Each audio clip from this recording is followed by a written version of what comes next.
There you go. Okay, so I turned on the recording. So we're 9 minutes in. We're waiting the one final minute for the 10-minute window for people to join, and then we can chit chat. And I love the fact that we're watching some boxing and the Atari. Yeah, that's pretty cool. It's just good atmosphere. Um, and welcome and hello to everybody who actually made it in to this sort of impromptu gathering. But just, what I want to do is I'm going to talk about sort of the latest and the greatest what we're doing. There's no real particular announcements per se, but um, one thing I noticed is sometimes a Twin Galaxies community member might contact me through private message and ask me some question, and I'll explain it to them. And they'll go, "Wow, I didn't know that that's what you were thinking that way. Other people should know this." And then, and my bad is that, well, I'm so focused on this stuff. I kind of assume people will, figure out what the intention is or whatever, but it's not really the case. So here we are. All right. It's 6:10. Let us begin. And just so you know, I'm not like putting myself up on video. One of the things I'm really sensitive to for Twin Galaxies is it's not about me. I've never wanted Twin Galaxies to be about me or try to like how it was like Walter and it was just like just Waltery Walt. I've tried really hard for it to not be me. So that's why I try not to put my image up everywhere or try to act like it because it really isn't. It's the community and it's a platform for everybody. So that's why I'd rather have your faces up in this video than mine. But as the person who's trying to help move the whole thing forward, okay, I get that. There's responsibility with that, but it's definitely not a Twin Galaxies is not a pyramid to Jace Hall. Let me be clear about that. It's just not, never was. Okay, so if there are some immediate burning questions that people have, we could start there. You could ask those, or if you want, I could just start with whatever I think might be important to talk about. You guys tell me, guys, gals, peoples, everybody. I'm just using guys as a generic term to mean all human beings, just so that you know. All right, Decidius, what do you got? There's only one thing I really care about. I see the comment. We could start there and just evolve into wherever. Different ways to submit scores, more variety. Um, so when you talk about more for different ways, like do you mean different types of challenges, but you don't mean like different ways to process them, right? Like we have the TGSAP processing system. So I'm assuming you don't mean different submission ways that way. I'm assuming you're meaning measurements. Yeah. Okay. So let's talk about that for a second. So from my view, a track can be created and whatever the rules state is how it gets measured.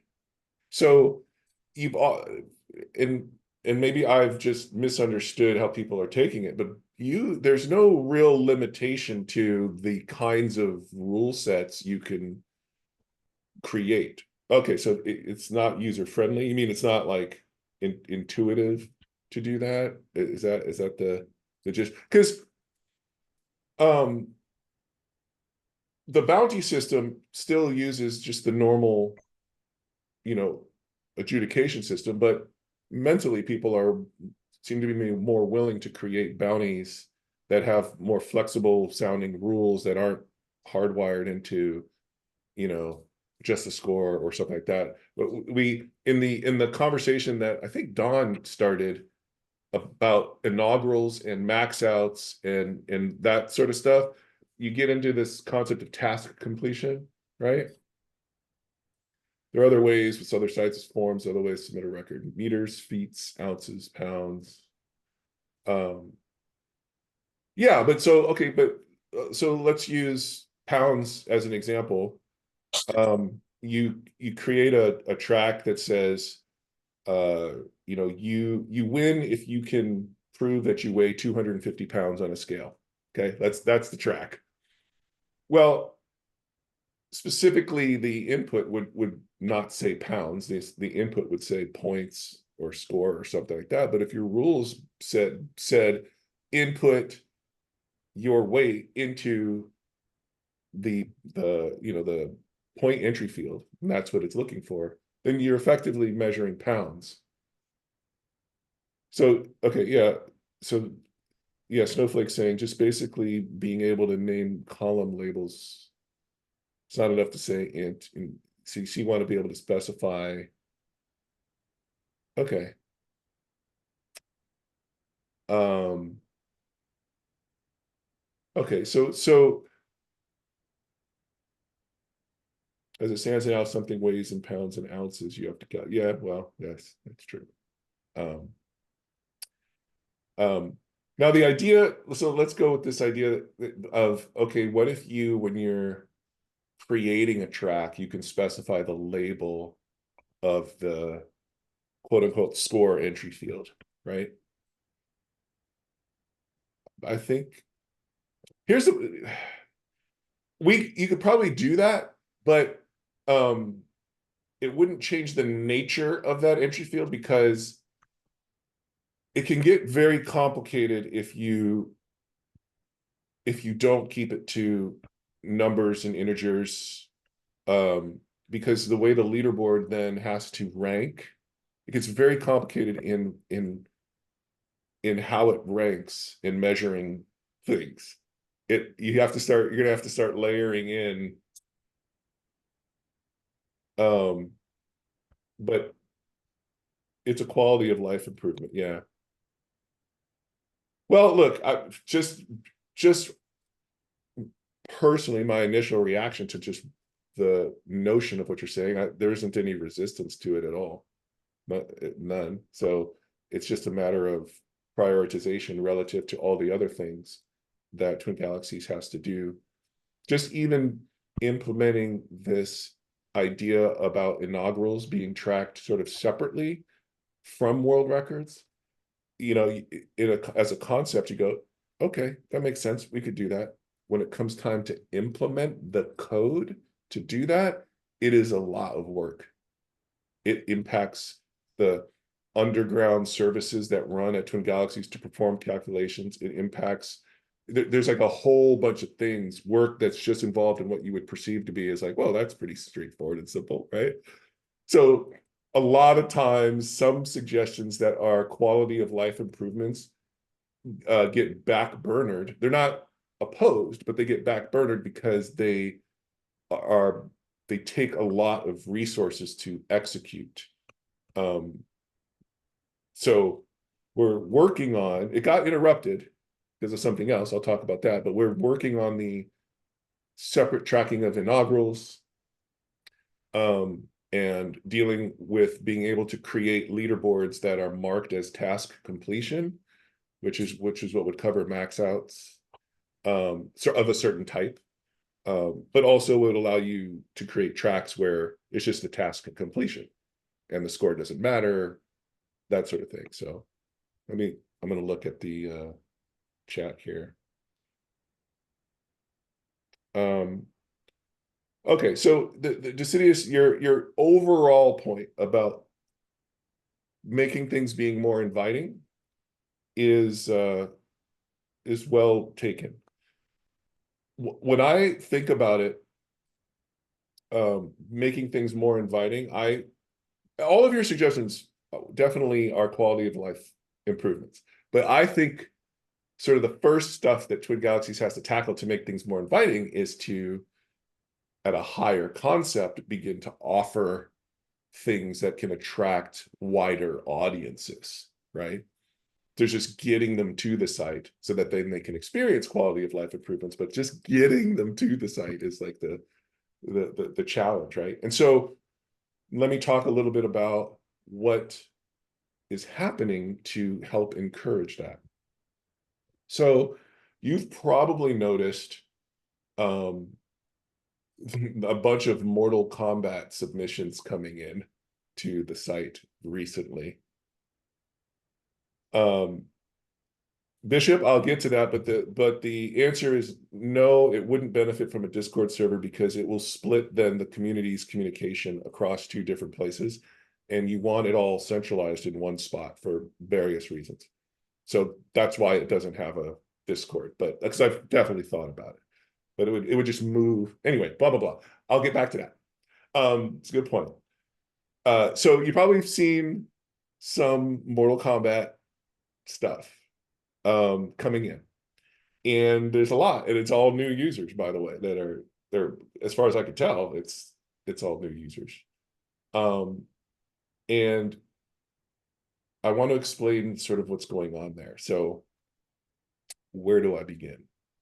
Um, all right. First of all, is as a platform, Twin Galaxies can kind of infinitely add features forever. And so it needs to, it costs money to do that, and it costs money to have Twin Galaxies function and exist. So the features that Twin Galaxies needs to focus on in the more immediate future is features that will bring revenue into Twin Galaxies so that it can continue to pay for itself. Now, one of the burning questions that people have always had is, how does Twin Galaxies make money? How is it going to make money? How does it make money? And Twin Galaxies hasn't made money by design for a very long time, while the platform has been built out and um, figured out and looked at. Now, the low-hanging fruit idea of making money is what you see most websites default to, which is running ads and putting ads on the website and then just trying to get as many people to the website as possible to make money on those ad views or clicks. That's, for example, there's many other sites that's how they do it. To me, that's not a very good value proposition for a organization that is trying to focus on the recognition and promotion of video game player achievement and sort of shifting the overall conversation in video game culture away from just the games themselves as the point of interest and more towards the people who are playing the games as the point of interest, right? The dream is like football, right? No one cares about the Wilson football. Everyone cares about who's throwing it.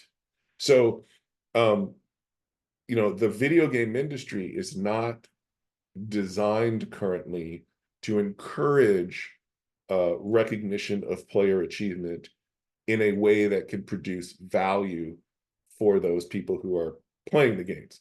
Because if you're Activision or if you're Microsoft, or I guess those are the same companies now, or if you're Electronic Arts, your focus, rightfully so, is on making video games and selling them. That's it. So you will support player achievement to the extent that it helps you sell a copy of your video game. Once you're past that point, so that's where you get like sort of traditional esports. They're really marketing events to help sell the latest, downloadable content or whatever. And that's fine. A publisher will put money behind that, but that's as far as it'll go. So, if you're good at an Electronic Arts game and you're also good at a Rockstar game, each of those companies don't care that you're good at the other company's game. Therefore, they're never going to spend money to do something to recognize the fact that you're good at both. But you as a player being good at both and spending time to be good at both, you would think that there'd be this opportunity for you to somehow eventually monetize the time that you have being good at both. And the only thing that's ever really come up to that started to try to answer that are things like Twitch, where you're like, I'm really good, so I'm letting people watch me, and I'm getting ad revenue by being good and letting people watch me. That's as a basic idea. So you're seeing gamers wanting to make the time that they've spent in the activity they love turn into opportunity for them, but there's just not a lot of tools to do that. So in theory, something like a Twin Galaxies that's actively collecting all of the data about achievement and then working to package that data in a way that can be sold and digested by all of these different um, media outlets, that could eventually create the kind of opportunities to pay out on your time investment for becoming really good.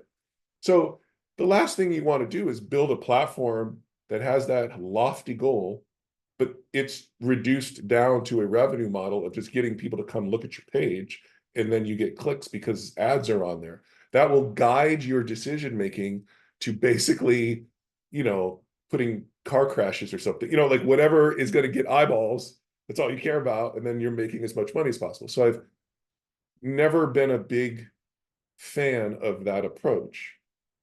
So what's the other approach? Well, the other approach is really recognizing that Twin Galaxies is ultimately a data company.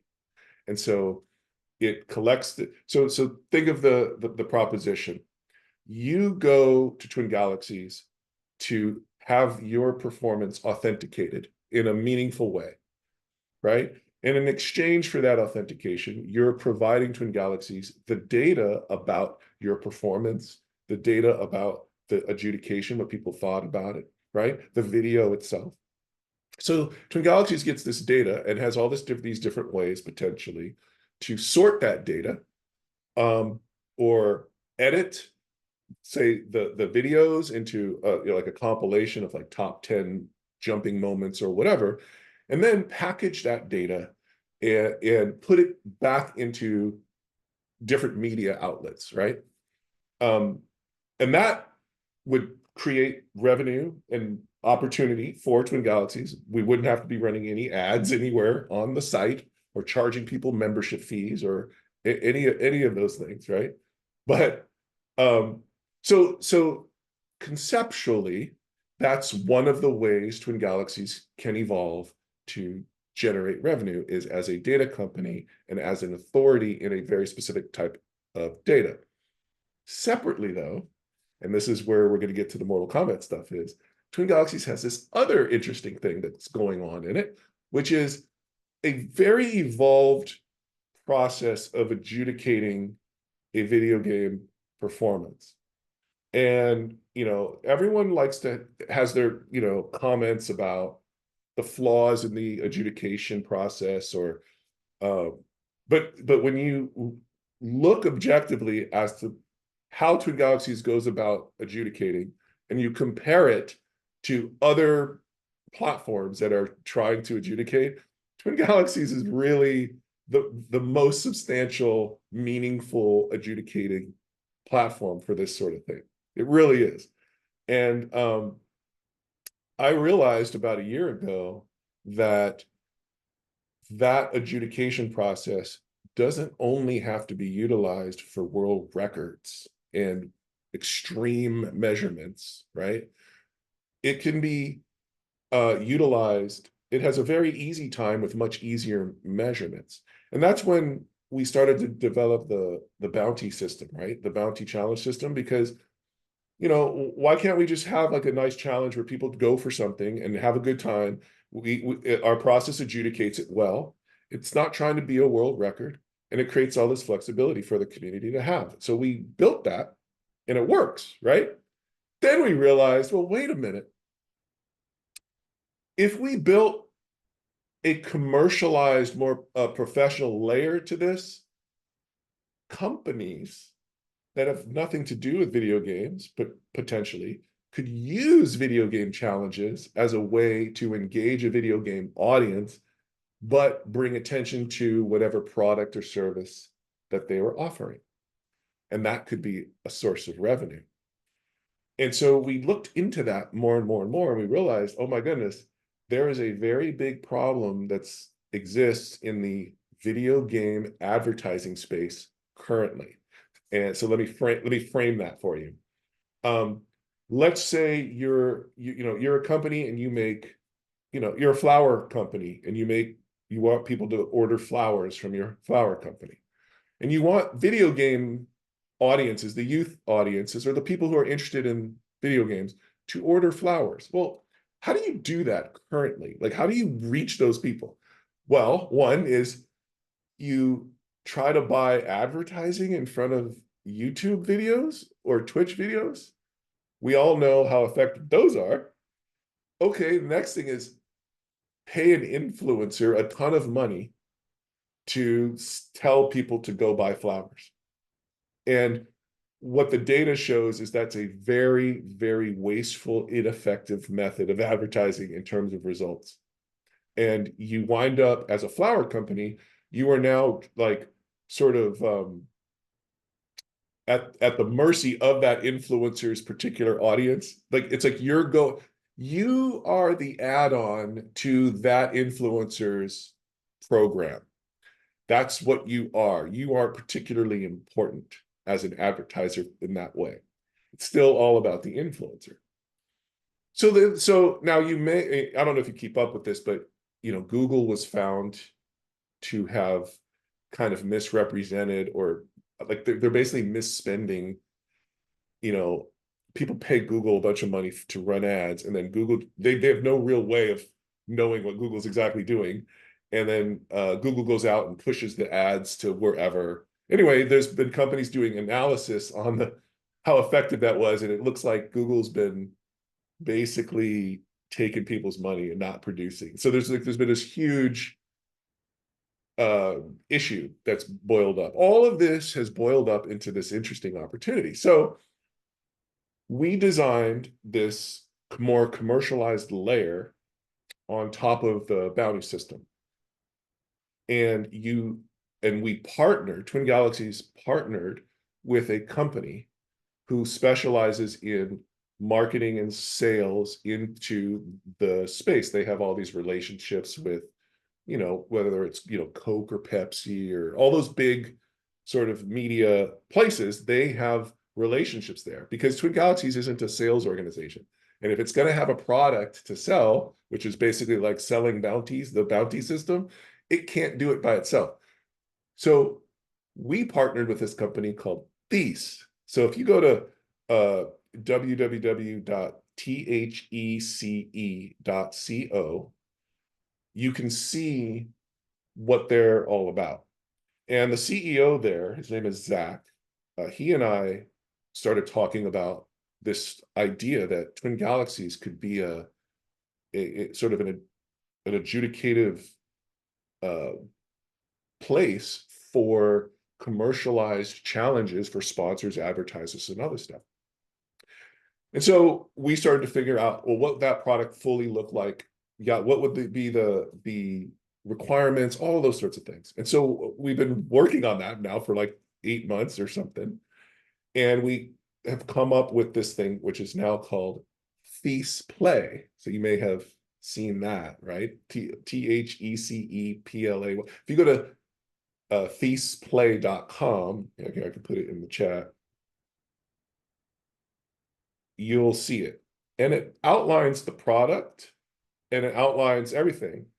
And what's interesting, so for you as a member of the Twin Galaxies community, here's what's really cool about this is, so we built a layer that allows Twin Galaxies to export its adjudicative function into other people's web pages.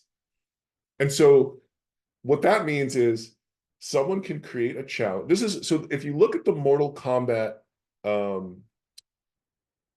so the reason you're getting a bunch of Mortal Kombat submissions is because Warner Brothers decided to use These Play and run a Mortal Kombat sponsored challenge.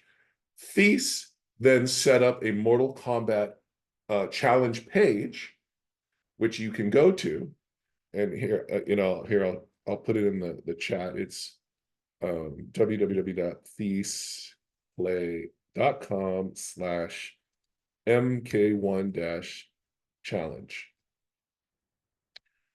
If you go there, what it is It's the challenge, it's the rules, it's everything. And then there's a big button that says submit my entry, right? And Warner Brothers tweeted it out. They said, hey, here's a cool challenge. Well, when you click submit my entry, what it does is it opens up a portal into Twin Galaxies. But if you're not a Twin Galaxies member, you know the first thing it does? It signs you up. This is where these new members are coming from, by the way. So what happens is it will sign you up, and it's the same uh, uh, you know, verification of the sign up that everyone has to go through. It's nothing special, but it's all happening there at the Mortal Kombat website, not at Twin Galaxies. Signs them up, then it will let them submit their Mortal Kombat video right there. And then that comes in, and the Twin Galaxies community just sees it as any other submission, right? Because it's a track. It is that Mortal Kombat challenge is a bounty track. It's in our database. Everything is normal on the Twin Galaxies side. But new users are coming in, and sponsored challenges start to suddenly come into existence, which is a revenue model. Now, here's where it gets super interesting. And I'll answer questions, and I'll be quiet in a second. I'll answer questions about this. But when you get a new user, like, okay, so here's someone who doesn't know anything about Twin Galaxies, but they play Mortal Kombat all the time, and they see Warner Brothers is having this competition. So they're like, I'm going to go do that. So they go and they click and they sign up and they do it, and they become a Twin Galaxies member. Okay. They're not really thinking about that. They're just thinking they're signing up to do the challenge. But they do become Twin Galaxies members. They submit, and their score goes in. And then they're watching the leaderboard. The leaderboard, by the way, gets constructed on that third-party site. Like, you can actually, if you go there, you can scroll down to the bottom, you'll see all the submissions. So that player submits it, then they go to the site and they look and they see someone just submitted that beat them. And they're like, oh, I want to submit again. Well, as a new Twin Galaxies user, you get a free submission. So the first one was no problem. But the second one, well, they can't submit. They don't have any submission points. And so they'll be like, well, how do I get submission points? And we tell them, well, you need to go over and vote in the submissions and do all that stuff. Now, that's currently happening. They're actually going over and they're voting on things to get more submission points to submit again. But the truth is, when we start doing larger scale versions of these, a lot of people are not going to want to have to vote to get more submission points. And the sponsor is not going to want all of their incoming people to have to get submission points to do that. So that's a problem, right? Our system does not allow the creation of submission points out of thin air. Every submission point that's going on in Twin Galaxies has been earned. It's based on an adjudication. If the way that our system works is if I go into like somehow in the back end and I just give myself a bunch of submission points, right? The system runs its services constantly. It'll just correct it. All the submission points are calculated all the time on the basis of everything that's gone on throughout the history of Twin Galaxies. That's why we're able to do things like, if there's a dispute and then an adjudication is reversed, everyone's scores gets reversed and all this other points get reversed. Because it's all calculated and we can look at what the framing is. So we can't just create submission points. And so, because ideally what a sponsor would want to do is create like a challenge, a bounty challenge, and have all the people who apply to it have free submissions. Well, that would mean we'd have to somehow load up a bounty challenge with submission points so that anyone who submits, it's free, but like those submission points get counted down, right? Until it's zero. So in theory, you could tell the sponsor, look, it will take 1,000 submissions, and that's as many it'll take. So there's only this many submission points allocated to it. They would love that. But where do you get those submission points from? Here's where it gets super interesting. Twin Galaxies is going to have to buy these submission points from the community. Let me digest that again. Just let me say that one more time. To get submission points, to load up sponsored challenges, Twin Galaxies will have to go to the market, which is the community who has all the submission points, and buy the submission points from them and say, hey, if you want, we're giving you whatever amount of money per submit, actual money per submission point, so that we could then look. Won't this cause a problem with blind voting? You're going to have to explain what you mean a little more about that, because either you're only going to get submission points if your voting is on the correct side of an adjudication, right? If they vote accept on everything, they will wind up losing.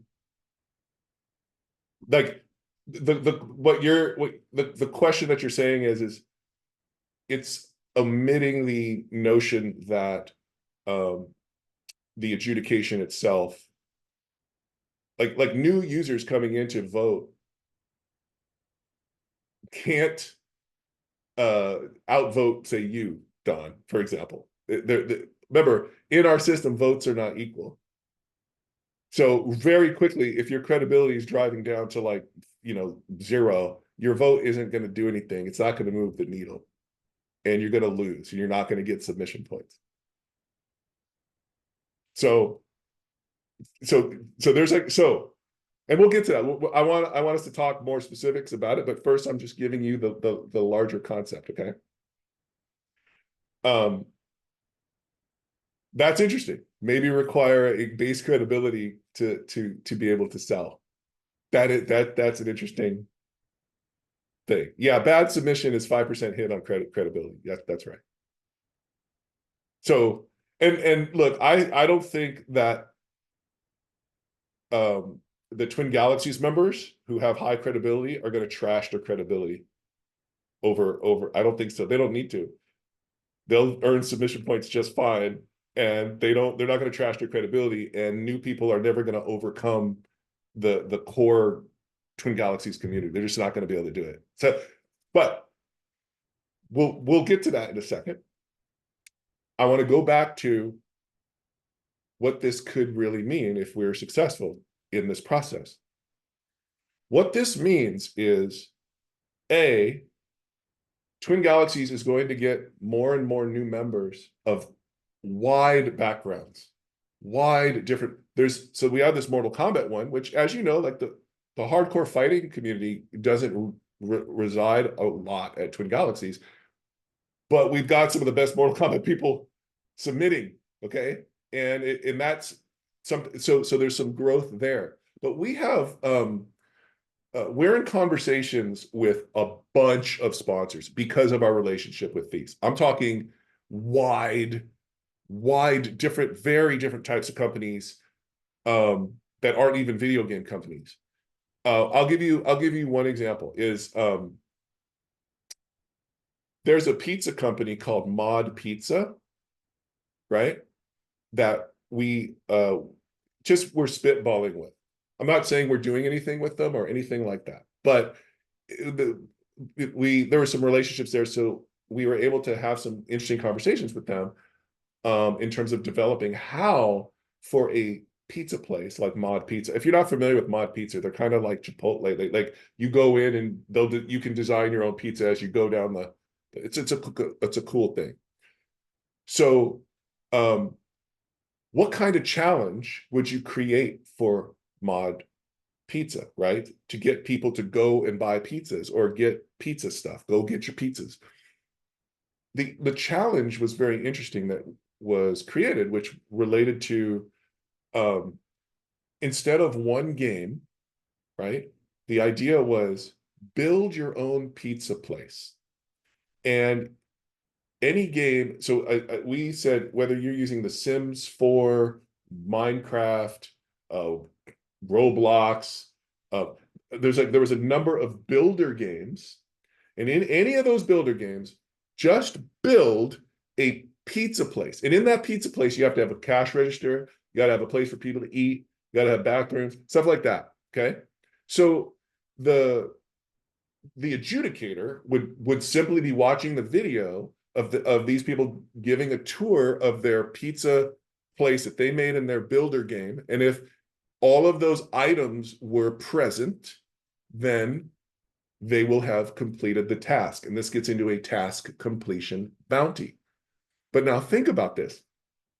Mod Pizza suddenly is able to reach in and leverage the audience of The Sims, the audience of Roblox, the audience of Minecraft, all simultaneously with their challenge. And if you're able to do it, you get a free pizza. So what can are you willing to take 15 minutes, build a pizza place and upload it, and then you get a free pizza at Mod Pizza? Sure. Or if you only do part, maybe you get free cheesy bread, something like that. It's an entirely new way to reach a video game audience without making it about the game.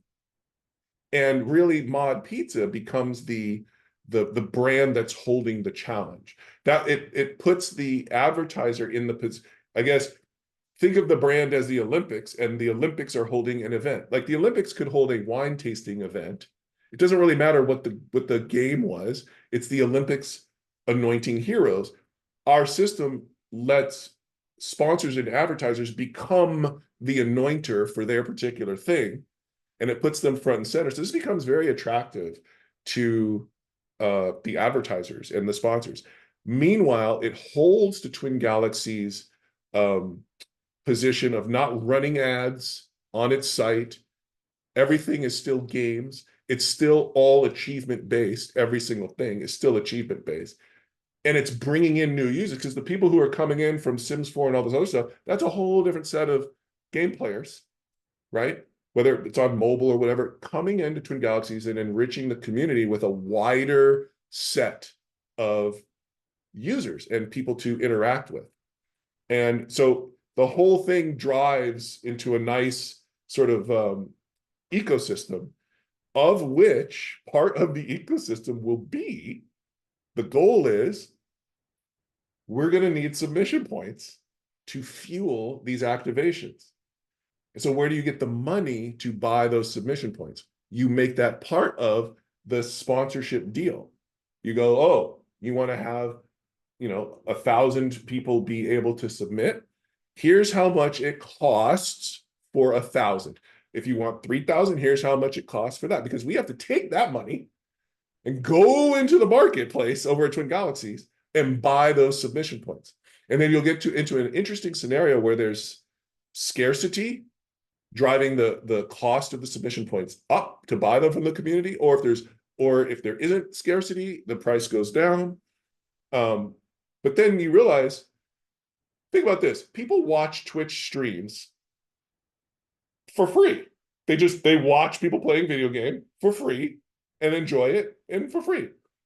You go to Twin Galaxies, you can watch people play video games and theoretically earn submission points for money.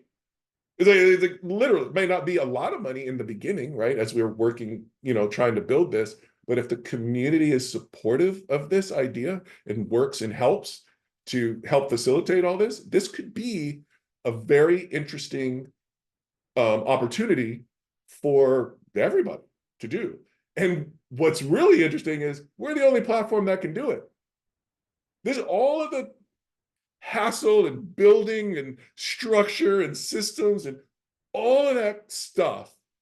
When people were like, well, why don't you just do it this way? It's a lot easier. Yes, but the reason is when we get to a moment like this, all of that comes into play.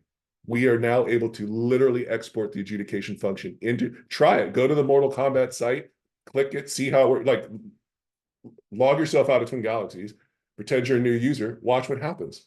It's like a whole thing. And the community is part of that. It's really, this is like a really cool thing. So anyway, that's what you're seeing happen currently with the Mortal Kombat influx, is we are running that first test in partnership, with Warner Brothers, and we're seeing if it all works. Is it shaking out? Is it like, are we crashing? What's the load like on the servers? So all these things that most people don't have to think about, but it's totally working right now. Like it's a very cool thing. By the way, this challenge this Mortal Kombat challenge is not one that can be done in the game. Like the game can't, it isn't tracking the completion of Survivor Tower on the hardest setting or anything like that. So Twin Galaxies as a fun entity is actually making more fun for Mortal Kombat users at this time.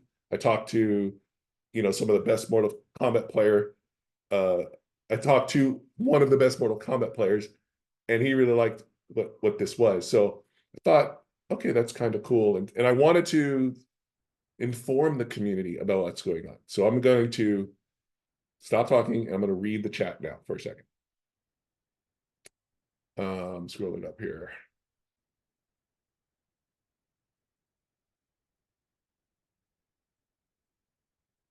Okay, I'm going to start with Snowflake's comment about blindfolders not moving the needle, even though because they're small enough and they can't. But a new mass of blindfolders could. I don't think so. I really don't think so. The mass would be so tremendous.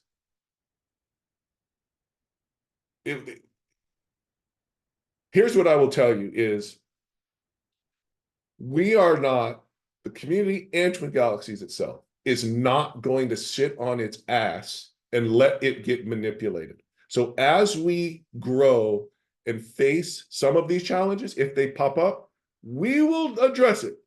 Okay, because let's be clear now, Twin Galaxies is definitely getting more and more regarded as the authority for all kinds of different reasons, but this is another one, and we will all collectively protect that and make sure that we're able to do what needs to get done, but we're not going to let people destroy our system. We're not going to. So I'm not going to stick my head in the sand, Snowflake, and just be like, oh no, it's impossible. What I will say is it will be very difficult.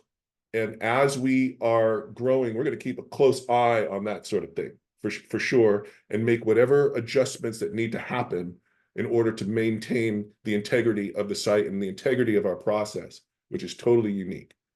So that's my response to that. And let me look, there's another comment from Snowflake. If you search, a few of us did the math before, pure blind voting will get you below 950 fat. Yeah, it will. It really will. So the bishop's idea of having a minimum credibility to cash in your shit, I think there's some serious merit to that. We should keep thinking about that, right? We're not quite ready to buy submission points yet, but it will happen. It's going to come up. If this is successful, we collectively work together to help it be successful. It's a real thing. This is no joke. I'm not talking about something that needs to be built. It's here, right? It's here. And so on that, before I forget, please take some time and adjudicate these Mortal Kombat submissions coming in so that it's just a very successful process, because Warner Brothers is looking at it. And not only that, but Thief, when they're talking to other sponsors and other opportunities, the first thing they're going to say is, the first thing a new sponsor says is, well, who's done this? And Thief then comes back and says, well, Warner Brothers did it. You think you're bigger than them? And they're, well, what does that look like? Well, here's the link. And what I'd like them to see is, a nice leaderboard. Everything's verified. It worked. There's no problems. It's not like Twitter isn't blowing up with Mortal Kombat people hating on the process. I've been watching. They're cool. It's been cool. So, community, if you can, please pay a little bit of extra attention to these incoming Mortal Kombat things, because it's really good for us as a platform and as a community for that to work out well. Up to you. I'm not making anybody do anything, but just bringing that up. Question to anyone: how many credibility and submission points are granted for a correct adjudication? Oh yeah, so that got answered. 3. Snowflake says, my details will suck, but just an example. Don't let submission points be bought immediately. If put a 24 trade on it, highest cred person can seal the contract, or similar but reversed. Everyone puts up how many of their sub points they want to sell at the current rate, and then people just have to buy from the highest. Yeah, so here's what's really trippy, okay? Unintentionally, but it's just become that way. Like, we have our own little economy, and it's a good economy because submission points are scarce. It's not like the dollar where I can just print up dollars. Everything is finite. And because of that, and because like there we have a real good opportunity to do things like an active exchange, right? Where you're seeing what's being offered at any given moment based on the sponsors that are coming in, what the current bid and what the current ask is, and you could choose at any time how much you want to sell. But in there's like a so the stuff you're talking about, Snowflake, totally. Like we will collectively look at what the best solution is for this because I know um people are going to be concerned about exploitation, a bunch of new people coming in trying to exploit the system out and just get a couple of bucks, ruin everything. I totally get that, and we're going to make sure that doesn't happen. And so, and we do, as crazy as our community can be with our extreme personality types, the fact is that these extreme personality types that we have, that we collect in the pursuit of world records and achievement, we have a smart group of people. In terms of sheer raw mental horsepower, we have a smart group of people. Maybe socially, we've got issues and stuff like that, but so I'm pretty sure the right ideas are going to come out of the community to make sure that we preserve, protect, and grow what has been built over this period of time. I think we've got a lot of smart heads here. It's my 2 cents. Let's see, anything. Just taken off. See you. All right, so I'm stopping there. Does anybody have any? By the way, you guys are muted. You don't have to be muted. You could talk if you want to. Like, it's totally fine to just converse with me. So all of you that are in with muted, you can unmute. Feel free. I'll talk. Yeah. I know you and I have spoken a little bit about this earlier, and I think this is a fantastic idea. I'm really pumped for it. I'm I'm not looking to get rich on submission points, but I'm looking to really see Twin Galaxies be self-supporting, and I think this is a great way to do it. Well, that is appreciated, and we have a real opportunity as a platform and a community to become quite self-sustaining economically without having to pump ads through our whole universe. And I don't know, it's degrading that way from my perspective. And while simultaneously it's further and further asserting our authority, thusly pumping value into the Twin Galaxies records that you have and are established on. So being part of the platform, all of that, because at the end of the day, it's like once the mainstream latches on and decides, well, Twin Galaxies is the thing, and I know Twin Galaxies because I did my Crossy Road, Pepsi challenge. Doesn't matter. All that does is make your records more recognizable, thusly more valuable for you to use in whatever way that you want. So, I'm excited about that. The Snowflake said another thing he'll say out loud is the emotions we don't like admitting to is that even when the blind voters are kept under control, there's a bitterness that how come they get away with it and I don't. So that's some issue from slightly different angle. Look, I understand. I do. It's like you have like a smaller group of people doing a lot of the work to figure this stuff out, and then blind voters just try to latch on and just sort of ride the wave in and get benefit from that. Let me be clear about this. That's just life in the world. I would like to eliminate that factor from everything for sure, but you can't. And the last thing you want to do is try to design a system that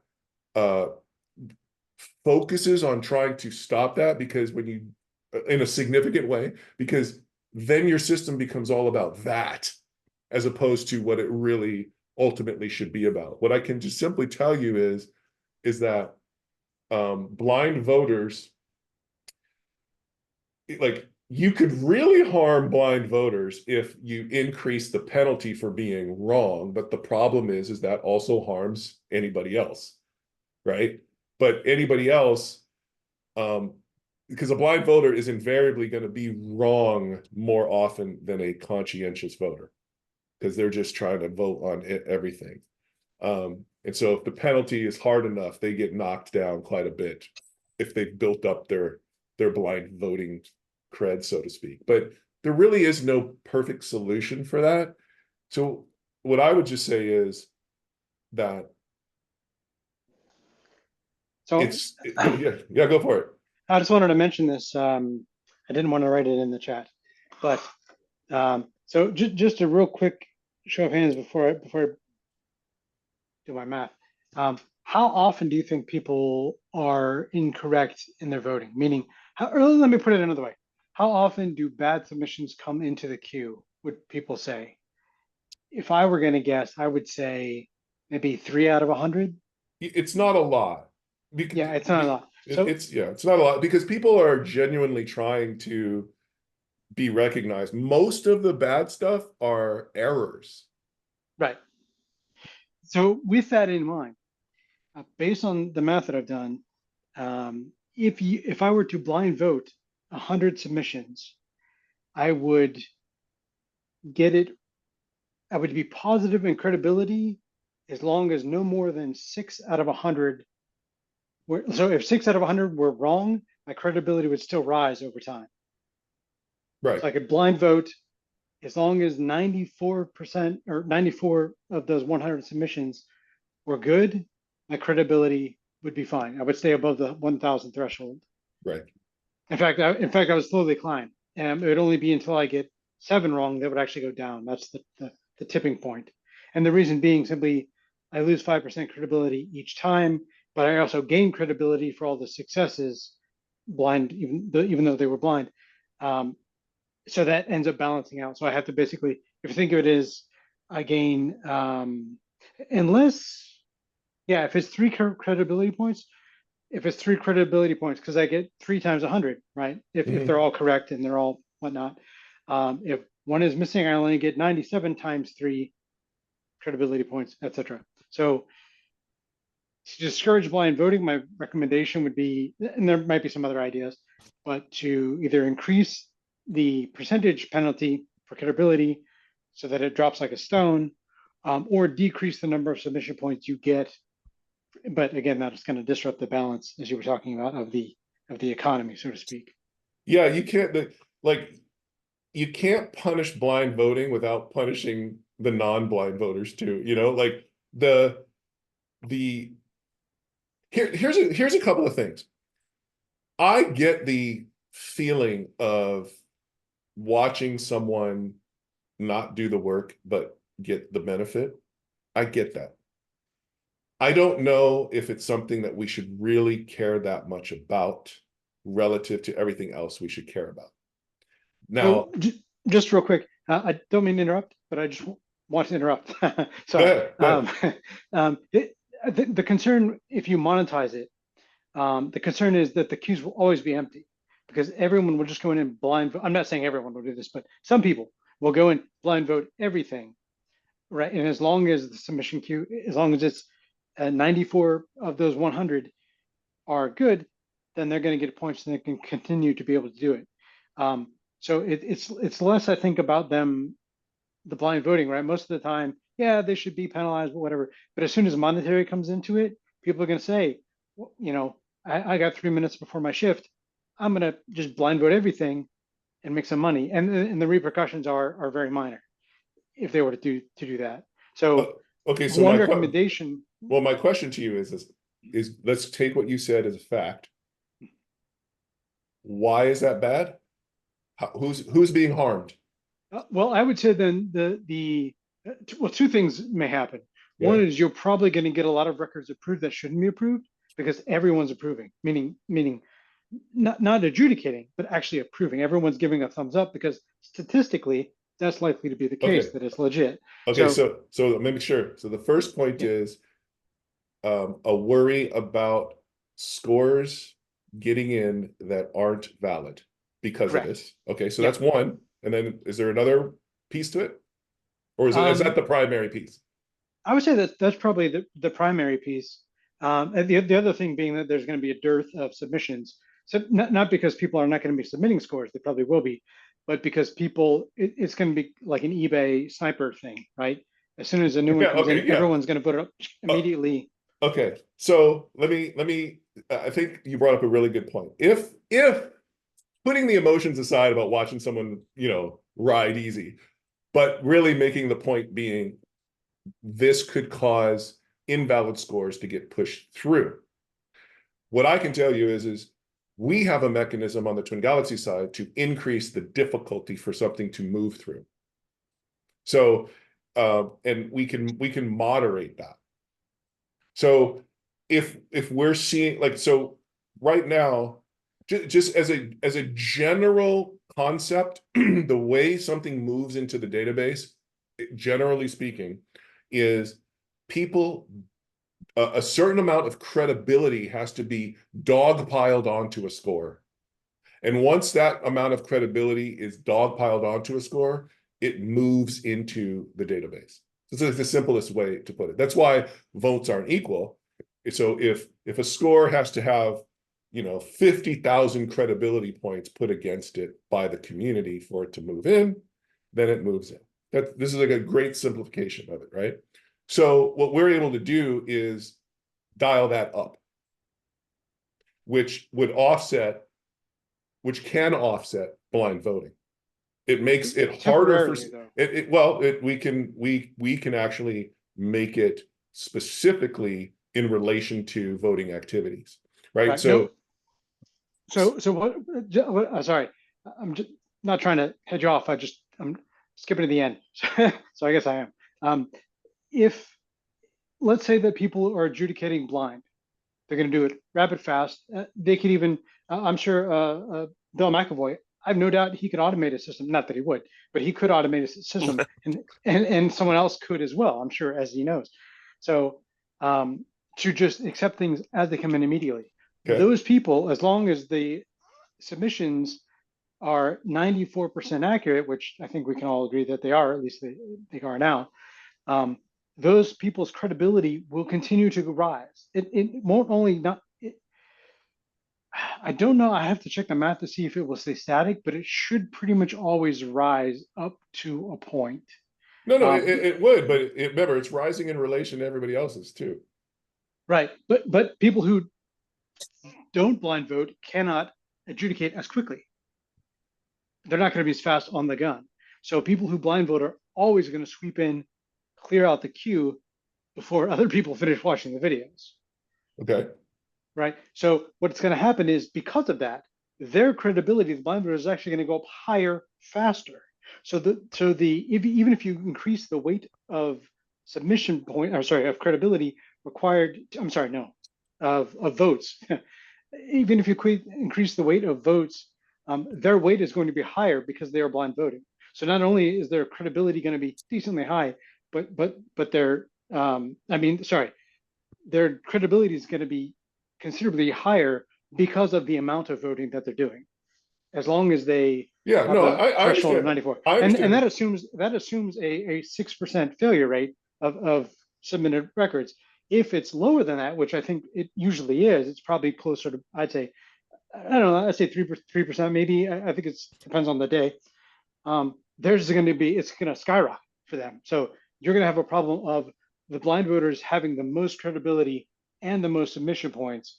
And so if you weight it higher, it's actually going to hurt the people who don't blind vote. Well, okay, but let's look at really what you're saying though, which is scores will be adjudicated faster. 94% of them will be fine, and 6% will be invalid coming into the database. Now, I want to talk a little bit about the Twin Galaxies history that has overemphasized the fear of an invalid score getting into the database.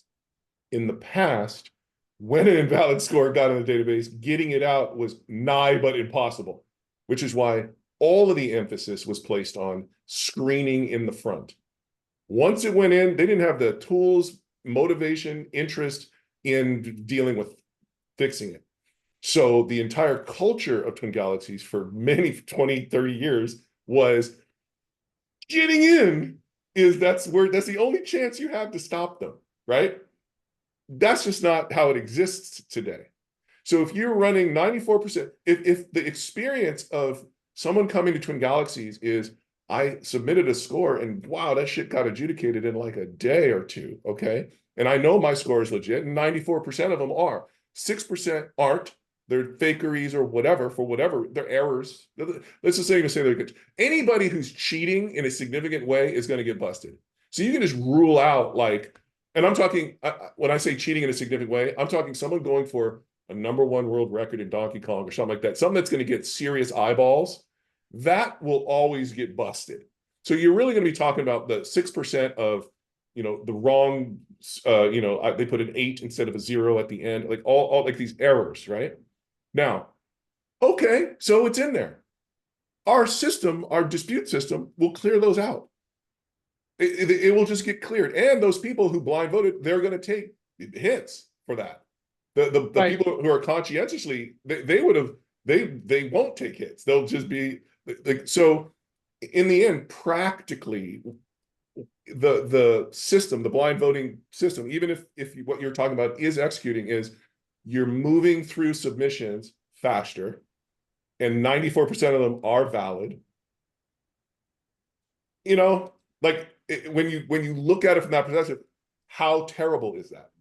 Well, Is it something that you spend, $100,000 trying to engineer around trying to avoid? Like, no, no, right? I would do it slightly differently, but just off the top of my head. But going back real quick, so the problem is that if those get into the database, it's much more difficult to get them back out than to.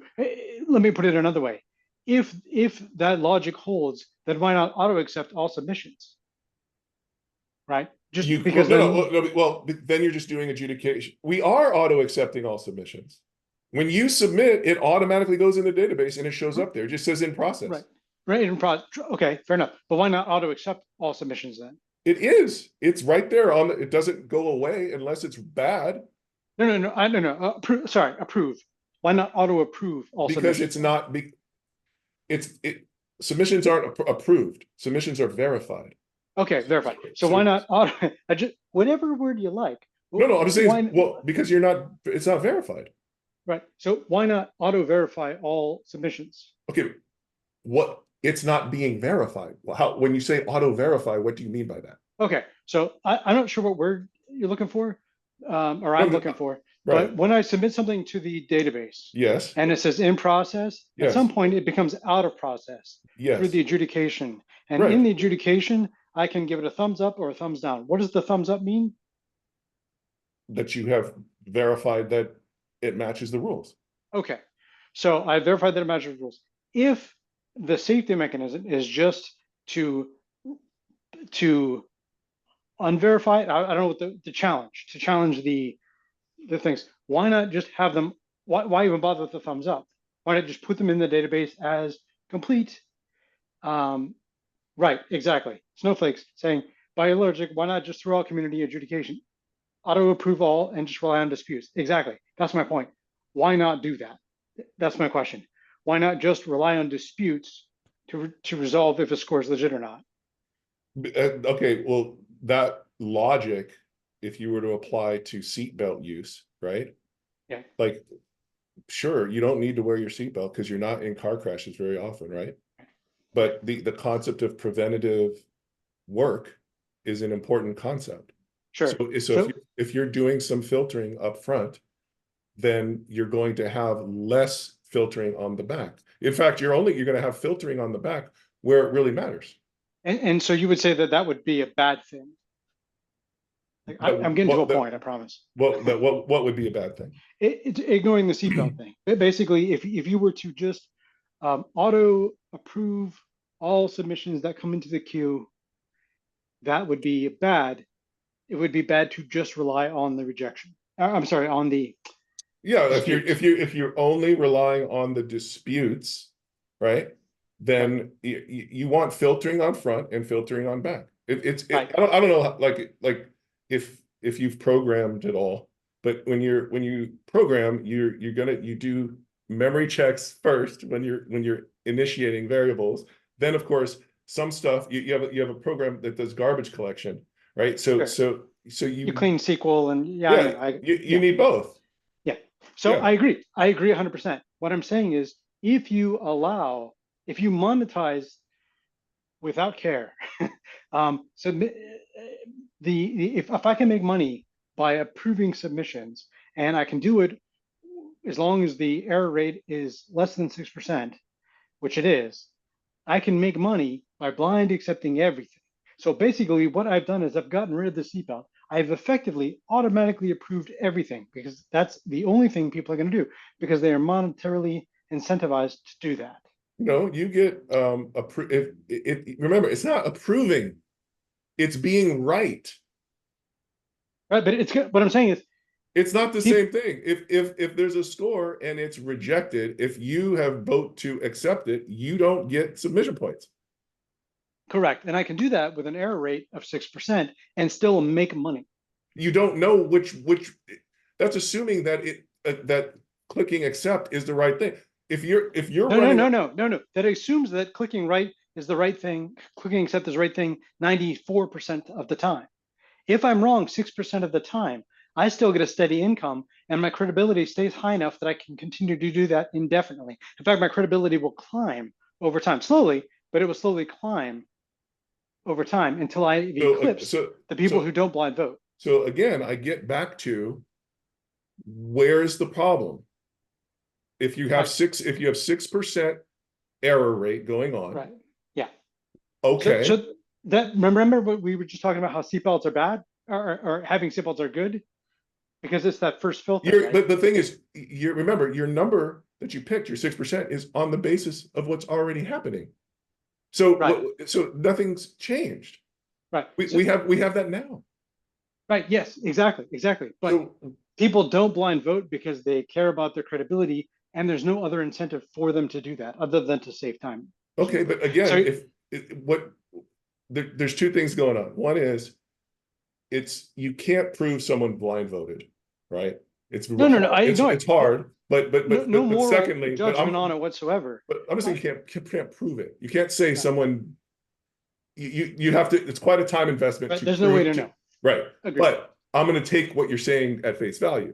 My point is nothing changes. We're still running a 6% error rate regardless. And so what? More people are voting. What does that what difference does that make? Because that eliminates the first filter. No, it doesn't. We're still having a 6% error rate. If you're saying it eliminates the first filter, then you're saying the error rate's going up. Well, in the sense of the error rate. Okay, okay. I see the confusion. So let's say that we have 100 submissions come in. Right. And 6 of those submissions are incorrect. Right. The first filter catches all 6 of them, or let's say it catches 5 of them. One makes it through into the database. That'll have to be dealt with a review. I forget what the term is. Sure. Dispute. With the dispute. Okay, so that one gets through. The other 5 get rejected as it stands now because there's no incentive to accept them. There's little incentive to blind vote now. But if there was a monetary reason to do it, people would do it a lot more. And it would be people, not even people on the site currently, but mostly New Year's who do the math and be like, oh, yeah, I can just blind vote. So all those, whereas 1 might have gotten through before, now 6 are going to get through. So you're saying it increases the error rate. That's what you're saying. Yes, it will increase the error rate. That's what you're saying. Yes. So now here, okay, so I misunderstood your initial premise, which was if 6 scores that are submitted are invalid, when you said that 6%, right? Right, yeah. I was taking that as those 6 got into the database as valid.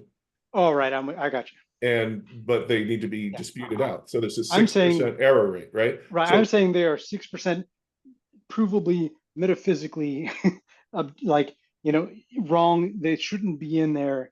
And they would normally be rejected, except that we have incentivized accepting them blindly. Okay, now so this is where I'll debate you, which is all blind voting is voting without looking at the evidence. Right. Now, your assumption is that the vote is always to accept, Yes, when the vote most certainly could also be to reject. but there's no value to doing that. If I'm Yes, there blind is. Yeah, voting no, to no, earn that's money, not true. That's not true. A rejected score earns you the same money if it's rejected. okay, but let's say that you're at a roulette table and the roulette table has been changed so that 94% of the wedges are black and 6 of them, so let's say there's 100, 94 of them are black, 6 of them are red. What are you betting on, red or black? That's a different scenario because It's the exact same scenario. no, no, It's no, because, no, no, no. Let me tell you why. okay, What is determining whether something is accepted or not is not the video. It's not, it's the voters. right, Okay, so currently, the voters can vote something to be rejected, right? correct. Or Yeah. approved, either way. Now, if you're blind voting, you're just guessing which way it's going. Correct. And But I have a 94% chance of being correct. no, well, if Actually, it's higher if, than that, but if I'm you're saying worst case. if you're basing that on the video itself, right? Like if you're saying, No, I'm well, just if you're saying 94% of the videos should be approved, right? But no. I'm saying that yeah, I guess, yeah. 94% of them, at least 94%, technically, at least 94%. I think we would say it's probably more like 97%, but let's pretend like the error rate is 6%, meaning the right, number of bad, every out of every 100 submissions that come in, 6 of them are bad and should be rejected. Under blind voting, those will be accepted, right? Just because of the sheer number of people blind voting, well, that's assuming that blind voters are voting to accept. they will, because of the roulette thing. If I have a 94% chance of being correct by betting approve, then that's what I'm going to do. Because if I'm wrong, it doesn't matter. So long as my margin of my error rate is less than 6%. Okay, so then that gets me back to it doesn't. So you're. I'm making sure that I'm understanding your argument. Your argument is that it's going to increase the error rate. It's going to increase the number of submissions that get accepted that should not. Right, which would be. I would call that the error rate, but yeah, just for clarity. Okay, so and again, let's just go with what you're saying is happening. Okay. Okay. There's a system to clear those. Right. Right. So let's see what, so the offshoot is you have it. Let's go with there's an increased error rate of some nominal amount, right? Mm-hmm. Okay. So what? You're going to get an increased error rate with more people in literally anything. Nope. So like literally anything. So more accidents, well, I disagree, more drivers, right? More, just you're going well, to. the percentages are going to be the same though, right? Let's say, if it's, I mean, that's percentages, that's ratios. So the point is, it is representative of, so out of every 100 submissions, if we get 1,000 submissions, the error rate's the same, because now it's going to be, instead of 6% or 6 out of 100, it's going to be 60 out of 1,000. Okay, but then, right? if you're having that many more users and participants, you're also getting a much larger screening going on the dispute side, catching them. Potentially, but if that's not incentivized, then people aren't going to do. I mean, look at how many people do it now. It's not that many.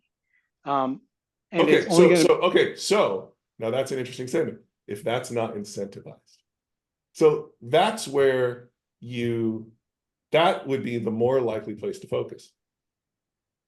But by doing that, realize we've lost that seatbelt. The first filter is gone. No, that's not true. You're never gonna not. You can't stop blind voting. It's not gonna. No, but you can't stop blind voting, but you can disincentivize it, right? That's what the credibility hit does now. Well, so the question is, right.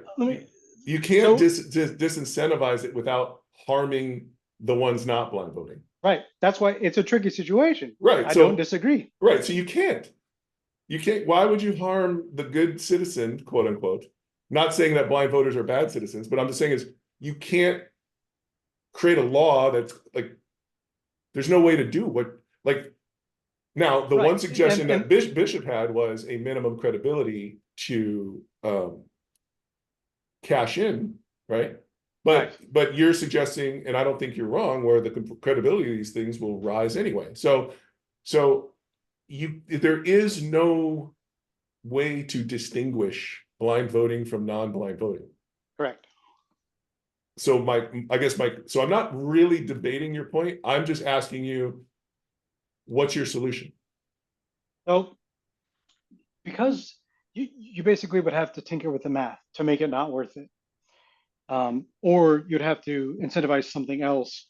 So with like the dispute thing and just make that worth, or Right. somehow it's basically it's carrot and stick, right? You need either you bigger carrot or bigger stick in order to, or I'm smaller literally, carrot. yeah, okay. I'm all ears though. Like, Yeah. the only thing you can do, right, is you increase the penalty for being wrong. Right. So that's one thing that you could certainly do. But let's really talk about that. Mhm. We really can't. Like, what are you gonna do? Make it 25%? Right. You would have to make it steeper. Now, the exact number, I don't know. I'd have to do the math and see. Well, Um, forget this, the number. You would want to do that to the non-blind voters? no, Right. but So we don't have a solution there. but here's the thing: you can't have both, right? You can't have the monetization of submission points without that other piece. They come together. It's unfortunate that is the case, but it's like, do I want to do that? No, I don't. But I also have no incentive to monetize submission points, right? That's not my thing. It's cool. I like the idea, but if you're going to do that, those are the inevitable repercussions just because of the math, right? In human nature, people are going to blind submit more than they are now. Right now, if they do it, their credibility takes a hit, whatever. They don't care, but stuff gets through and whatever. But if you do it monetarily, again, I'm not saying it's a bad idea or that you shouldn't do it. Just you're going to have to do the math. You're going to have to like really crank it because. So one thing I would suggest would be the credibility, right? So it's minimum credibility to sell your submission points. If you make that high enough, and it has to be pretty high, then that 5%, right? So every time you adjudicate something successfully, you get 3 credibility points. Is that right? Yeah, 3 credibility points. Now 3 compared to 1,000 is, well, it's, you know, 0.003. But so sorry, let me back that up. So 3 submission points versus 5% of 1,000, right? Because there's a 5% penalty. So if you just take those numbers, 5% of 1,000 is 50, and versus 3 points, right? So that's still a good ratio for blind voting. But as your credibility goes up, let's say that your credibility is 100,000, and that's for the level that I'm not recommending that, but just as an example, let's say it's 100,000. Well, 5% of 100,000 is a lot, right? And that's what 500, or I forget what numbers I use, 500, 5,000, whatever it is. So yeah, 500. So 500 versus 3 is a big difference than 50 versus 3, right? So the math, if you make that credibility score that you have to keep it above 100,000, just as a random example, then it's going to be much tougher to do that, meaning the number of submissions that I can get wrong by blind voting is significantly lower. 6% would be too high of an error rate then for me if I were blind voting to accept. It'd have to be something more like, I don't know, I'd have to do the math, but like. No, I understand what you're saying, but you're penalizing all the other users doing that. That is also true. That is correct. Right. And so Yeah. I'm just thinking practically. Mhm. That won't stand. People will not like that. Like Yeah, agreed. So what other solutions you got? Because Yeah, I don't know. I can't use that one. Like, I Right. understand what you're saying. We can mathematically, like, but people aren't. So this is why I get down to the practical issue of, and I do think that there's some meat to be found on the dispute side, right? So if you incentivize as a way to offset your increased error rate, if you incentivize the side that checks that, Right. So you might gain some ground there without penalizing your. sure, you're using carrots on both sides. Basically, you're using Yeah, carrots yes, to approve, and then a carrots to right. dispute. To find the misses. Right, and you have to the dispute carrot's going to have to be really big because otherwise people are not going to do it because blind approving is much faster. In fact, they might do both. They might blind approve things and then go in and reject those things that they just literally like No, I I would get be you. Trust right. me. I So here's what understand I what you're could do. saying. I'm a bad actor, and Right. I am like I'm going to vote approve on everything, and then I'm going to go to the other side in the dispute, and I'm going to dispute the ones I know are wrong, or go Right, through until I find some wrong and ones. that's why it's currently there isn't carrot over there. So I know exactly what you're talking about. Right. Now, So I'm still going but to get that error rate, but it's low enough that I can make money off both sides of it. I get both carrots. I understand. Yeah. But that's why there isn't a carrot on the dispute side currently. That's it's by design. And you know, the real issue on paper, theoretically what you're describing could theoretically be a problem. In practical execution, it's hard to know if it goes that way because we're ignoring certain things like over these blind voters overcoming some substantial community members that exist. And I But we mean, already know that we can't identify blind voters, right? no, but We what I'm can't. saying is the credibility that a number of community members have is substantial. And for blind voters to overcome them in terms of what it's doing, in terms of that credibility of a blind voter rising to the point where they're matching the weight. Because like a good example is if a blind voter votes on something that shouldn't be approved, if just one of these community members happens to look at it and go, you know what, that's a reject, it destroys the blind voter entirely. Like the blind voter will lose. Yeah, but And it'll be a long time before they're able to overcome that person singly. I did see there. I disagree, and specifically because, yeah, they'll get it wrong, and they'll lose 5% of the credibility, Yes. but that's okay. Like it doesn't hurt them. No, that's just okay. But in every case where they run into community members like that, it will lose. Sure. And what I'm saying is the assumption you're making is that they will somehow ever be able to overcome the total credibility effect of the established community. Because we've got people who've been adjudicating for like I 8 promise years. you they will. I can prove it. Well, you could put it on in a lot of things work on math that don't work when you actually try to apply them to human behavior. So Most of the time I agree until you add money. Then it always works. all right, well, wait, let's stop. I want to read some of these comments. I'm not in disagreement with you about what you're saying. I'm solution. Right, no, I'm with you. I'm solution oriented. What's the solution? Right? Yeah, I don't know. So, but I'd rather look, man. Let me be clear about this. Even if what you're saying happens, I'd rather be in that world because at that point you're getting a lot of people. For people to dedicate the kind of resources to do that, a lot of money is moving through the hands of adjudicators at that point, and that's a different problem to have. But boy, I would be happy if the Twin Galaxies community was making money watching performances, right? But you won't have that though. What you'll have is people who are not part of the community who come in and don't interact at all, blind vote and catch. No. That's quite a projection. There's no way to. You can't go from where we are now to what you're talking about without passing through a whole bunch of milestones. It doesn't jump like that. But I understand the nature of the problem you're describing, right? I do.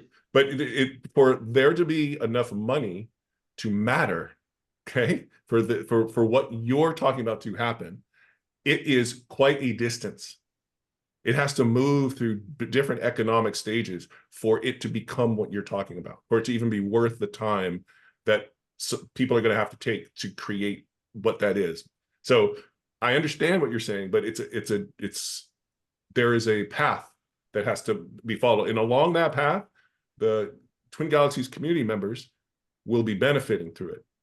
It's not like they literally will be benefiting through all the way to that moment, but temporarily. It's a temporary win because what will happen is, sorry, I didn't mean to dwell on this again, but what will happen is a lot of bad records will get in as a result of this. Not all of No, them, you're but look, eventually those I'm going to call them robo voters. The robo voters sure. will eclipse, right, simply through sheer volume. They will eventually, through volume, gain the credibility if things are remain as they Well, are. what you could say is, in theory, yes. In practice, we don't know that. There's a lot of reasons why robo voting is incredibly difficult. It's I There's a lot of reasons. It can only go so fast. Our site right, is only going to be responsive at a particular rate. yeah, Starting but and I could so write a script that will do it and just do it all night. no, you can't, not without me detecting it. Yeah, I So what I'm saying yeah. is, and I said this earlier on, which is, um, it's not like we're going to just sit here inactive, not knowing about these concerns and dealing with them as they arise. Conceptually, the problem that you're describing, I don't debate, but practically how it winds up manifesting and what the steps you take to try to deal with it, there's a lot of variance that can occur in there that needs to be looked at. But as the whole idea of the community not being able to monetize their time that they're spending looking at video game performances, right? And developing that Oh, expertise, you want them to have that opportunity, and you don't want to shut that opportunity down just because right, of a theoretical exploitive. but also, I mean, but the flip side of that is, I would say, as a cynic, the risk is that you're risking the integrity of the database. I mean, literally, bad records are more likely to get in if that is the case. Again, in theory, that could happen. In practice, it may not. But It may not, but I think human nature says that it will. It just because it's incentivized. If you put a carrot, you're going to get more bunnies, yeah, of course. But turtles, or whatever, right? we're not, again, obviously something has to happen to recognize the incentivization, which is what you're saying. I understand that. And I'm sure something will. But it will take a minute. It's not going to go from 0 to 100 miles an hour in a second, right? So you have to first just see the general viability of how this thing works and all that other stuff Yeah, before. I'm certainly not trying to be closed to the idea of it. I just am saying that there's a lot of carrot and stick balance that I would highly recommend having in place before implementing any kind of monetary thing, just because otherwise it's going to go that direction in a hurry. Well, I, I'm yeah, any maybe I'm wrong, and no.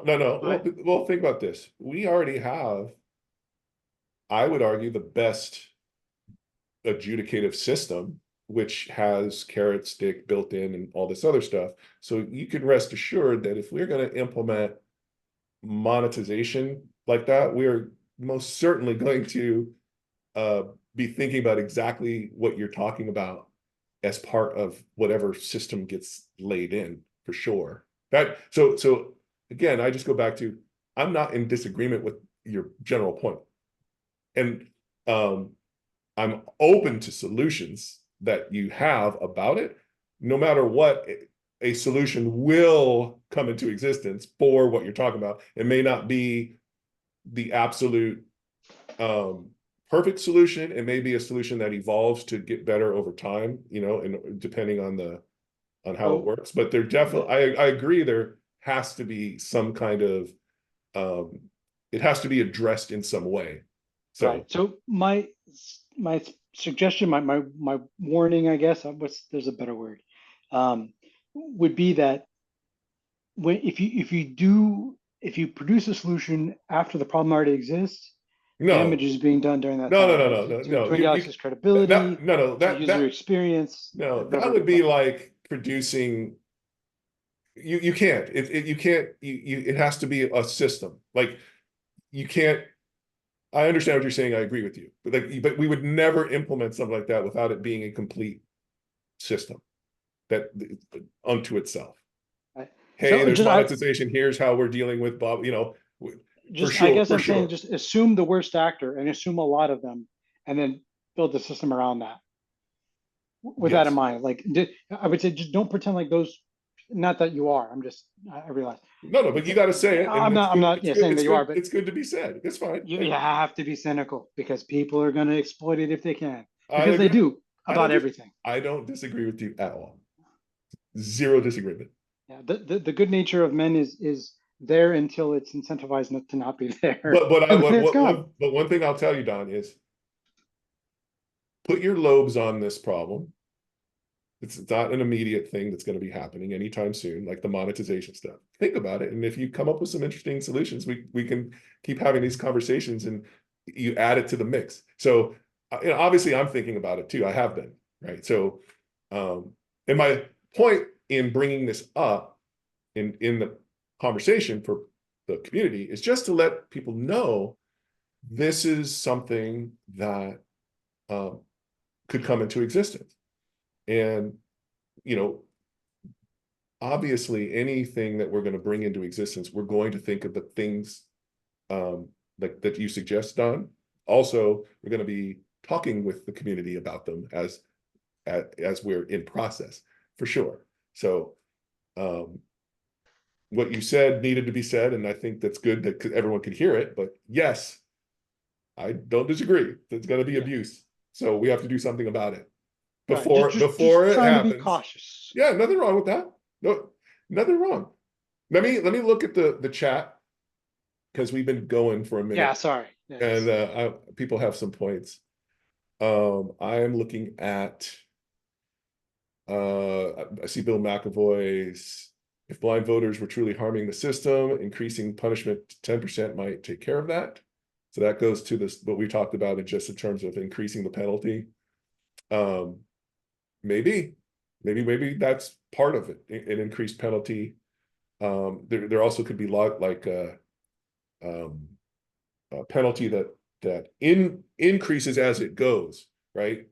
You were wrong once, it's 5%. You're wrong twice, it's 10. You're wrong 3 times, it's 20. Whatever it is. There's some thoughts maybe to there. Snowflake says Don's point is if you care, some bad stuff gets through because you can catch it. Why not just let it all through? Oh, so that's when we were talking about not having a filter and just only removing things that you find. I'm doing risk analysis, saying it's worth doing some effort to stop. Yeah. Draco, who I saw in a Boba Fett helmet. No, Mandalorian? Was it Boba Fett? I can't remember.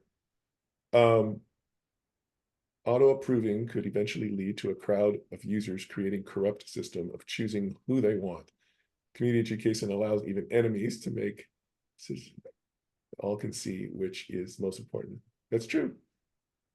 Keep the system and keep the 6%, change the system and lose the 6% to an untested form of grading.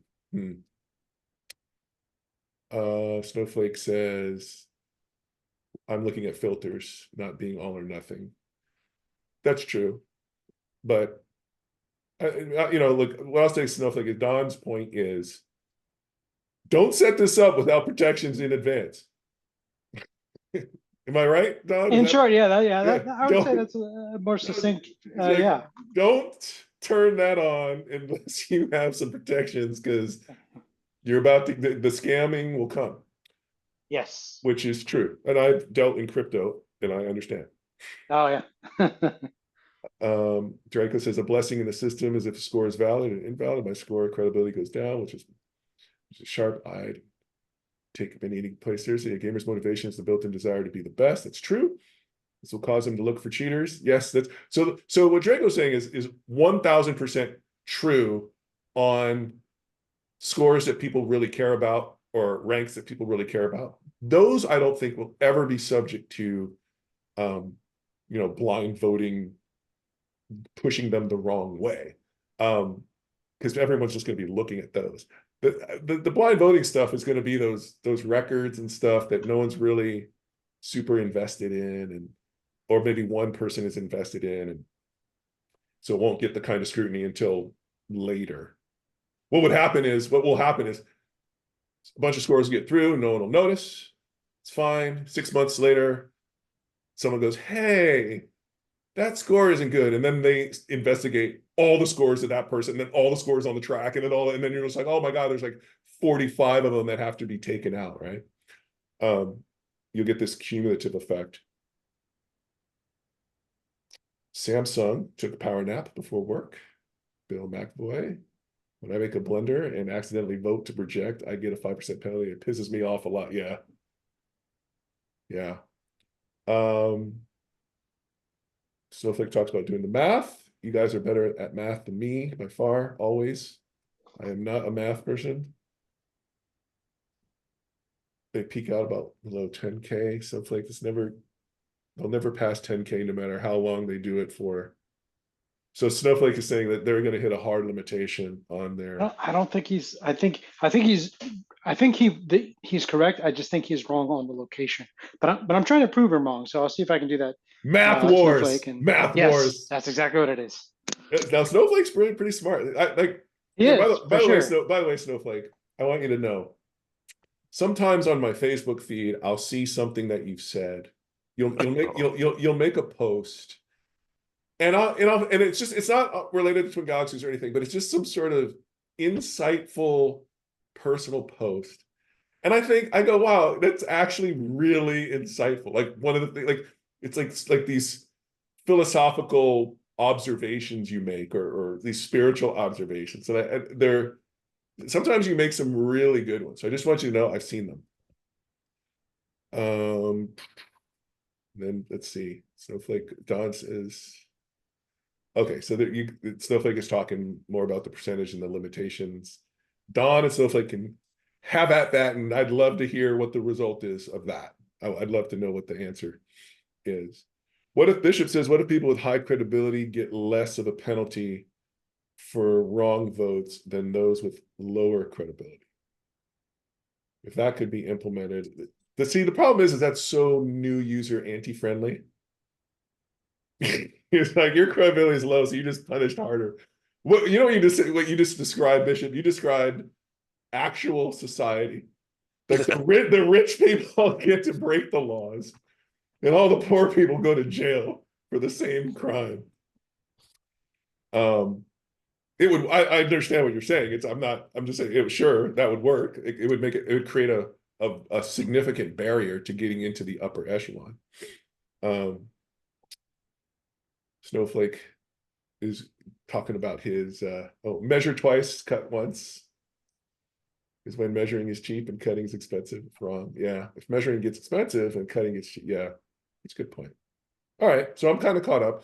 So, okay. So first of all, I just want the community to be excited here, because Twin Galaxies is actually doing some real things that really matter and is being recognized by large companies like Warner Brothers and used. Think about that. Warner Brothers is using our adjudication system. Like that, just think about that. That's okay. That's cool. And we're having interesting conversations with sponsors, and we figured out a way for Twin Galaxies to leverage what it is and create value there without having to like totally sell out. And just run ads on its site and demand membership fees and all this other stuff. Now I will say this. It would be great if we opened up the Twin Galaxies store, and that's been great, and people have been getting the products shipped to them just fine. Recently, so we also made the certificates available using blockchain technology, and I know it might fall on deaf ears to a lot of people in the community, but let me tell you, Twin Galaxies is quite literally cutting edge when it comes to its implementation of blockchain and minting these certificates to the blockchain and as NFTs. And I know, blockchain interface is not the best. It's like complicated, and there's a lot of friction and trying to just, why can't I just buy my certificate and get it? So we implemented at the Twin Galaxy store where you could just buy your certificate and then you email us, and then we'll just do all the transfers for you. but you still got to have a wallet, a crypto wallet, set up to receive it. And I don't know if people truly understand like how cool it is. There's two cool things about it. One is if you mint your record to the blockchain, it literally is now on a public blockchain. It's not going to go anywhere. So if Twin Galaxies disappears, gone, the database is just gone. It's not replicated anywhere else. Your record, like your record is on the blockchain, and you have physical proof that Twin Galaxies did in fact adjudicate it using the new adjudication method, because that's also on your certificate.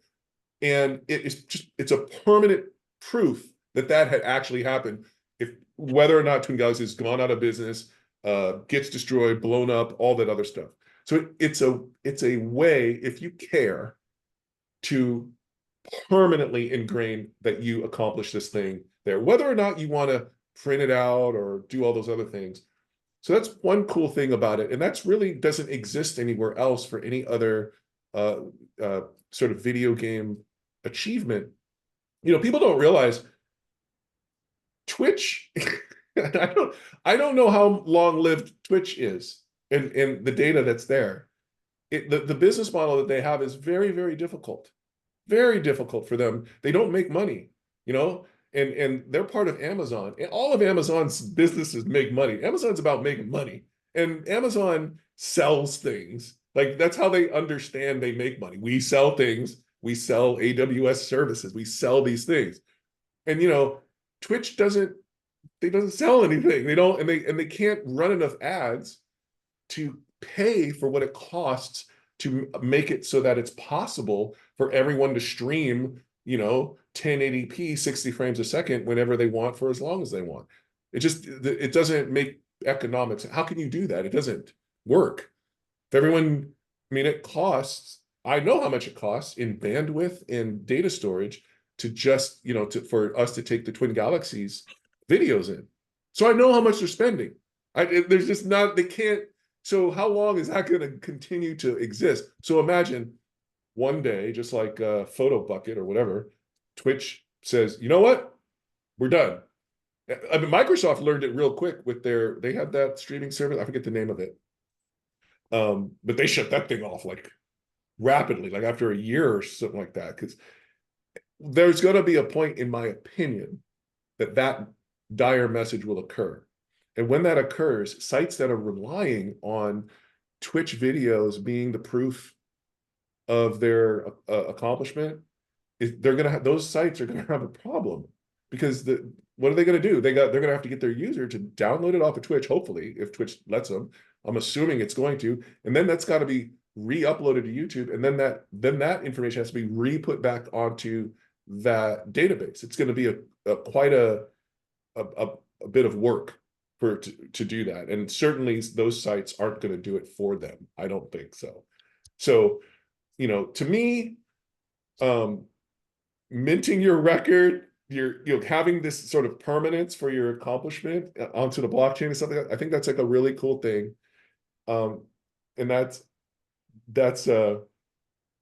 one of the cool things. And what's the other cool thing that I was going to point out about the blockchain thing? So it's mentioned the public blockchain. Oh, people don't realize that when you get your NFT, it's you basically get like a thumbnail, and you get the key. That's what's really put on the NFT itself. The key, the blockchain record of your NFT is placed on your crypto wallet. But then when you come to Twin Galaxies, it actually unlocks. Think of it like a private Google Drive. And in that private Google Drive is your high resolution certificate. So you can just download it. It'll download automatically to you. But that drive is associated with that NFT. And in the future, Twin Galaxies can put other things in that drive for you on an ongoing basis. So for instance, as you know, we're doing these Thesis Play things, right? We are engaging with sponsors. We can have a sponsors provide us digital materials that we can then put into all of the certificate drives. So let's say Taco Bell or something is like, you know what, we're going to give away $100 a $100 gift certificate to eat at Taco Bell, as much as you want. And we're going to give you here, Twin Galaxies, we'll give you 1,000 of them. We're like, that's great. So we take it and we put each one of those coupons in the quote unquote secure digital locker of every NFT that's ever been minted, right? So let's just say you printed out, I don't know, 4 of your certificates. You got 4 of them. You'd wind up with 4 of the Taco Bell coupons because each one has its own drive. And so we're able to continually put value in there for it's it's 2 cool things. One is you have the certificate, you've got your achievement, it's minted to the blockchain. The other is, who knows, maybe there's some, as Twin Galaxies evolves and grows, this becomes an additional offering. And again, remember, this is something you can trade and sell with other people because we placed it on a popular blockchain. So when you have your certificate, it could become more valuable because of who you are or because of what gets put into the drive itself, and you can sell it to someone, and then they get access to the drive and all that. So this is something to be aware of. I'm excited that we are able to finally have certificates again, and I'm excited that some people have decided to get them, but it's never was intended to be like Twin Galaxies is in the certificate business or trying to shill none of that. It's just there if you want it and you need it, and if you need help to try to figure out how to do it, I'm happy to try to help you. I know Dr. McAvoy there, he knows how to do it too. I wanted to make a video to help people do it, but then I just got so slammed with work that it lost. But yeah, people can reach out to me and I'll help them one-on-one if I can. I And see. the certificates are gorgeous. Okay, you gotta print them. They're just beautiful. I printed mine on 16 by 20 on metal, right? So it's a high gloss metal print, and it's hanging in my office, and it's just amazing. Just wanted to chime in and just say that that thing looks awesome. Yeah, it did. When I looked at it, I was like, man, that looks pretty good. Like I went through great pains fighting with my engineer to tell him the source file of the certificate has to be extremely high resolution. And he's just like, dude, it's killing it's just, these files are huge, blah, blah, blah. I'm like, it's gotta be super, super high. So I was glad to see that paid off, because when I looked at the pictures that Captain McAvoy put up, you can't see a pixel. It just looks like a Yeah, it's like, yeah, it's 4 times the size of an 8 by 10, right? Surface wise, and you cannot see pixels. It's not pixelated at all. It's gorgeous. Matthew Felix. First of all, greetings to Admiral Soroka, who arrived. The Matthew Felix just said that he could use some help getting crypto. Look, the easiest way to get a certificate, the super easiest way, is just get a crypto wallet. All you gotta do is go to MetaMask, and it downloads a plugin for your web browser. That's it. And then you've got that's a crypto wallet. You got one. Then just go to the TG store and buy the voucher. And then when you do that, it gives you the receipt. You email Twin Galaxies, and then Twin Galaxies will literally send your certificate straight from its wallet straight into your crypto wallet, and then you will have it. You don't have to do anything else. There's no technical anything that you need to do other than just install a crypto wallet of your choice. An easy one is MetaMask. You can use Coinbase, any one of them. And that's pretty much it. And all a crypto wallet is it holds all an NFT is like that you have is it's like an address on the blockchain. It's a key. It's a one of a kind key, and it's held in this wallet. And as long as you have the key, you can open that magical lockbox. And that's the thing about crypto wallets, though, is you can get a software wallet like MetaMask, which is like a plugin, but you can also get like a physical hardware wallet. It kind of looks like a USB drive. So then what happens is you can put your key on that physical drive, but if you lose it and someone else, like, you can just lose it. It's like walking around with like a bar of gold in your pocket. You could just lose it, right? Like, it's just gone. So just be careful with that. I'll tend to use like a software plugin because that's harder to lose unless like you lose your computer or something. But really, we created the Twin Galaxies certificate voucher on the store specifically to just make it as easy as humanly possible. You can just use your credit card, you can just buy it. Twin Galaxies will transfer it straight to your crypto wallet. Once you have your crypto wallet, when you log into Twin Galaxies, you'll see the little plugin in the upper right of your crypto wallet. You can click that. You log in, and then Twin Galaxies, you go to the page where your download is, and then Twin Galaxies goes, "Oh, you've got the wallet. Do you own this?" And then it checks. Oh, you do own it. So you get access to the lockbox. No one else can get access to it. And then it just automatically downloads. You'll instantly have it. It's very fast. So anyway, so yeah, so I'm excited about that. We have the certificates. We've got a store now. I'm going to keep trying to add products. There's one product I want to add so bad, but I just can't bring myself to do it, which is a t-shirt that says "Don't get chumpatized." It's like, man, I want that t-shirt. But Roy, that's Roy's thing. Let Roy, like, I don't want to get into Roy's space. That But would if be he an awesome shirt. but if he ever called me up and he's like, dude, you can do it, I'll be like, all right, we're gonna do it. Don't get chumped. Like orange, it's an orange shirt, you know, the whole so is there any other uh questions that people have um that they want to ask? Did I cover at least some of the basic stuff, like kind of what's going on? And Twin Galaxies right now is very focused on generating revenue, and it's doing that through the commercial product that we've developed in cooperation with the company called Thece, THECE, and that's where you're seeing Thece Play, which is the product. And what Thece Play is, I'm just going over this again. What Thece Play is basically a commercialized version of the bounty challenge. So normally, if you were to do a bounty challenge, you'd be on Twin Galaxies, you can create a bounty, and there it is. Thece Play allows you to create a bounty, embed it into your own site, and when you embed that bounty into your own site, any new user who wants to submit to that bounty, it'll automatically take them through the user registration process. It'll make them a Twin Galaxies user. It will allow them to submit, and then it will construct the leaderboard of that particular track right there on the sponsors page, right there. And so, that suddenly creates the opportunity for sponsors and advertisers to reach into the video game space and do challenges that are anything they can think of. As you know, a bounty could be anything.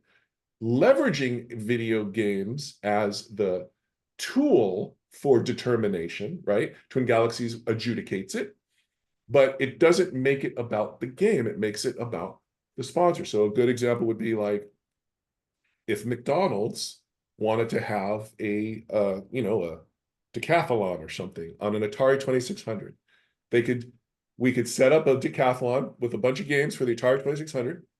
That would be the challenge, but it would be the contest would be called the McDonald's Video Game Challenge. It wouldn't be called the Atari anything. It wouldn't be called, named after the game. It's like McDonald's is suddenly the Olympic brand, and they're the ones who are having a challenge, and they're picking which audience demographic they want to reach. If you want to reach Atari players, do stuff over here. If you want to reach Minecraft players, do stuff with that.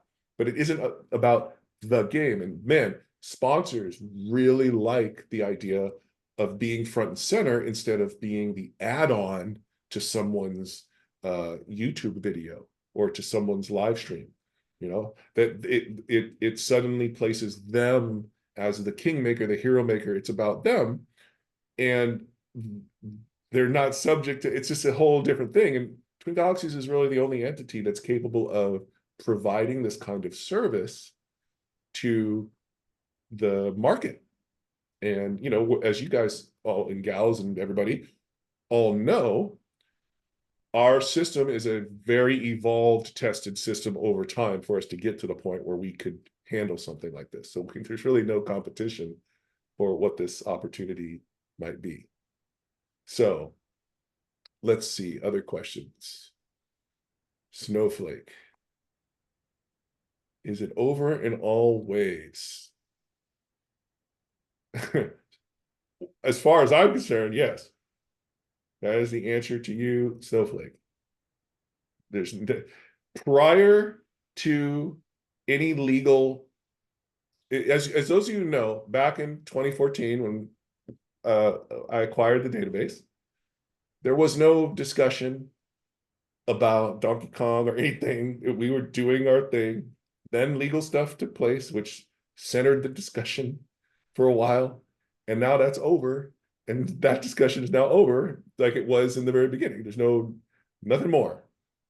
I know that there are other legal goings on that don't concern, that aren't, that Twin Galaxies isn't involved with. So the saga continues in that way, but Twin Galaxies is busy doing productive things.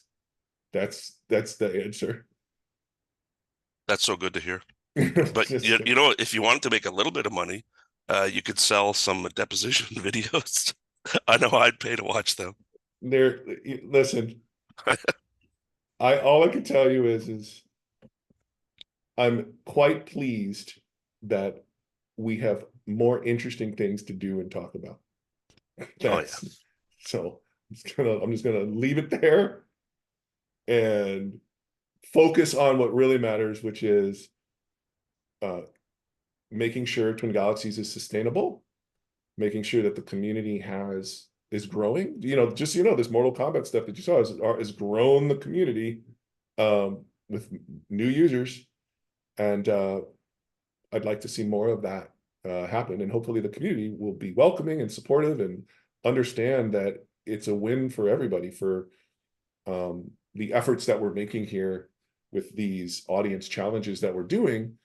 It's really good for everybody and for the records to be regarded more importantly.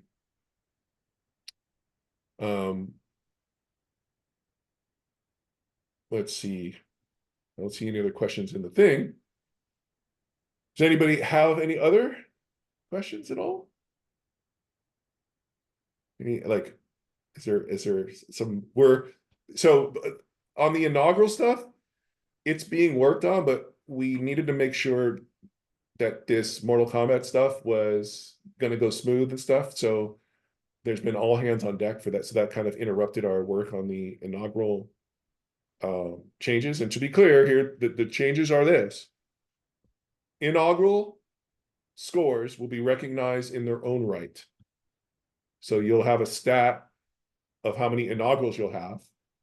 And then once an inaugural score gets competition, if let's just say you're number one on the inaugural, right? Of course you're going to be number one on the inaugural, but someone then submits and you're still number one. There's two scores, you're still number one. Okay, now your inaugural moves into the TG world record category because now it has some competition. We're not going to delete your inaugural stat. You still did an inaugural achievement, but it now also is part of your TG world records if you're still sitting at number one. And we're going to create a certificate that is reflective of inaugurals. So, because right now there's two types of certificates you can mint. One is a world record if you're number one, and then one is an achievement if you're not number one. So you're either a world record holder or you have a Twin Galaxies achievement. There'll be a third one, which will be an inaugural certificate, so that you can get recognized for putting down an inaugural score. So that might create motivation because your inaugural stat will go up, but also you might want that kind of certificate too. That, hey, I founded this, I did this. So there will be that. And then there's just the change to the leaderboards to be able to accommodate a setting, which is called task completion. So instead of scores being ranked, it's either you did it or you didn't. So there's a task completion switch on the leaderboard so that it can be set to be that. And that is where max outs that can only have one outcome, they're effectively task completion tracks. If like if the game gives you a score at the very end and it's always going to be the same score because there's no other way to get any other score, then it's yes, it's a max out, but it's also just a task completion track. That's different than the concern people had about other kinds of max outs that like you would get on Pac-Man, right? You can max out Pac-Man, and that's fine. That can be on the leaderboard as a max out, but you can also have other scores on Pac-Man that aren't a max out. So that leaderboard doesn't get any changes at all. Those are what they are. So that's the latest there. Genius.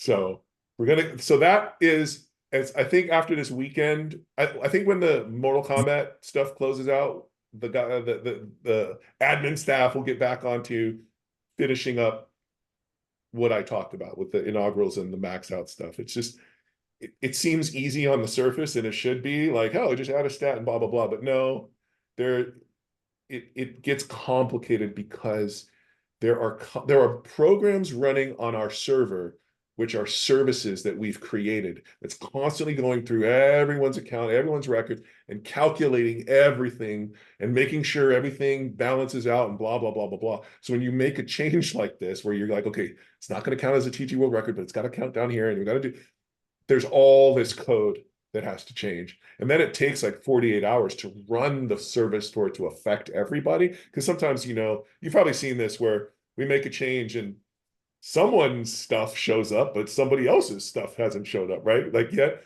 it's because the surface is running and it hasn't gotten to that person yet. And so there's just more labor involved than would meet the eye, but we're working on, and we're gonna do that. So Just a quick question on that. Yeah. When will the member leaderboards be updated?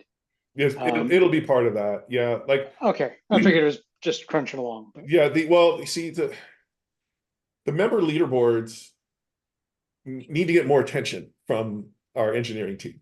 That's the way I would describe it, because like they worked on, there's partial code. It already exists, whereas I want member leaderboards to be able to be time specified. So and what that means, because everyone's competing, like if you go to one member leaderboard, it's like you're competing with like someone has this many ESI points of all time, right? Like, oh yeah, well, they've had 15 years to play video games. So what about this year? How about last week? Like what's the as per the week? Like there's different, I'd like to be able to put member leaderboards within time frames that you could pick and choose so that you can see, right? Like you like per week or per, yeah, or like just right, yeah. like or for 2022, what was the highest ESI, like who gained the most ESI for 2022, or just stuff like that.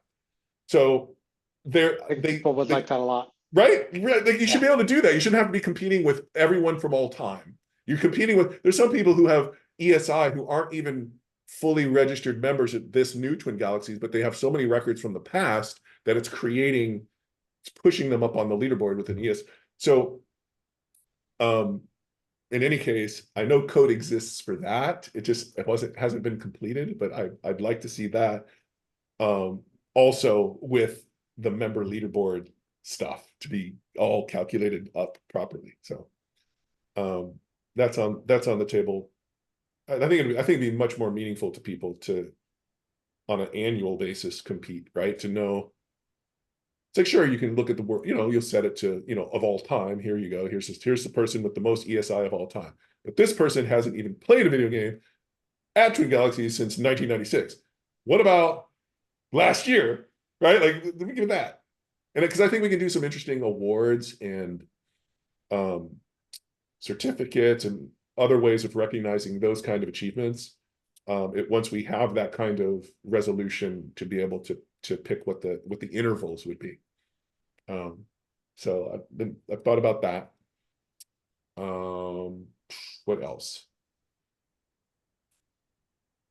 Uh, TG has a pass fail. I believe new database process considerably. Passes used to be 1, fail 0, so I submitted a 1 and passed. Yeah, Snowflake, yeah. Old TG has a pass fail track, yeah. Old TG had a lot of database issues, unfortunately. But hey, you can look at it yourself because we put that shit up there. Any other items that people want to bring up at this time? We need an event somehow. I know, dude. That's like a money function. Like, Yeah. so there's two things I'm doing. One is I'm working on bringing revenue into Twin Galaxies, and the other is I'm trying to find the right strategic investor for Twin Galaxies now that we're ready to have one. Because taking on investment when you don't have a revenue model is very challenging. Now we have a very clear revenue model, and we have a client and more coming. So when you're talking to an investor, now we can simply say, well, here's exactly, putting aside all the content we have and all the different deals that theoretically we could do on a day-to-day active basis. Here's the sales team. Here's who they're talking to. Here's how much it's going to cost. Here's how much money it makes. Here's proof that people will buy it. Here's proof that it works. We've reached that point at Twin Galaxies where we can actually say that. And I can tell you, that's a really big milestone to have achieved, because no one else could, like, there's no other scorekeeping site that can say that. All the rest of them are, here's how many visitors we get to the site, so we're going to monetize those eyeballs with banner ads or something like that. That's a very different proposition. That proposition is a common proposition amongst any website that just puts banners ads up to make money. So, that's not the same as what we're talking about, which is a true, like, B2B business that also touches consumers, that then cyclically grows the Twin Galaxies user base, credibility, authority, all those sorts of things. So it's just been very expensive and a long time getting here. Obviously, I had some distractions along the way that took away from the community, its resources, and my headspace, but that stuff is finished and we are moving forward. So if any of you have like a wealthy, powerful uncle somewhere and they're interested in getting involved with something that I think is going to be pretty popular, tell them to call me. I'll happily talk to them and show them what it's about. So yes, Stroka, yes, investors need revenue reports. TG's in the business for advertising. That's right. Yeah, and we don't want that. We don't want to be running ads. Now, one question I have is, there are some services. No, I don't even want to ask it. Nah, like I was just thinking, like if Twin Galaxies had like a membership fee of some kind, so that it could add further functionality, like stuff that's not required. Like right now, you can't. The only videos we accept are videos that are for adjudication. Okay, that's because that's what we do. Would it be cool for Twin Galaxies to allow you to just upload personal videos related to your gaming, like onto your blog, your website, or store all your photos and do all that stuff? Maybe. I don't know. But that costs. There's no way to do that without some revenue to offset that, at least early on. Later, if we're very successful with our feast play and doing that stuff, we might make enough money to invest and make those kinds of things available. But it's expensive, man. Carrying video is no joke. It's why these other sites don't do it. We do it. Yeah. I was thinking if you did a subscription, of course, it would take more involved and there'd be more perks. But I was kind of thinking something very small or similar to like on Twitch with Amazon. You have the subscription, so maybe something very small to start out, and then as time goes on, add more features. But maybe something just as simple as a dedicated 10 submission points per month, right? Right. Or maybe less than that. So you don't necessarily have to adjudicate to submit a score.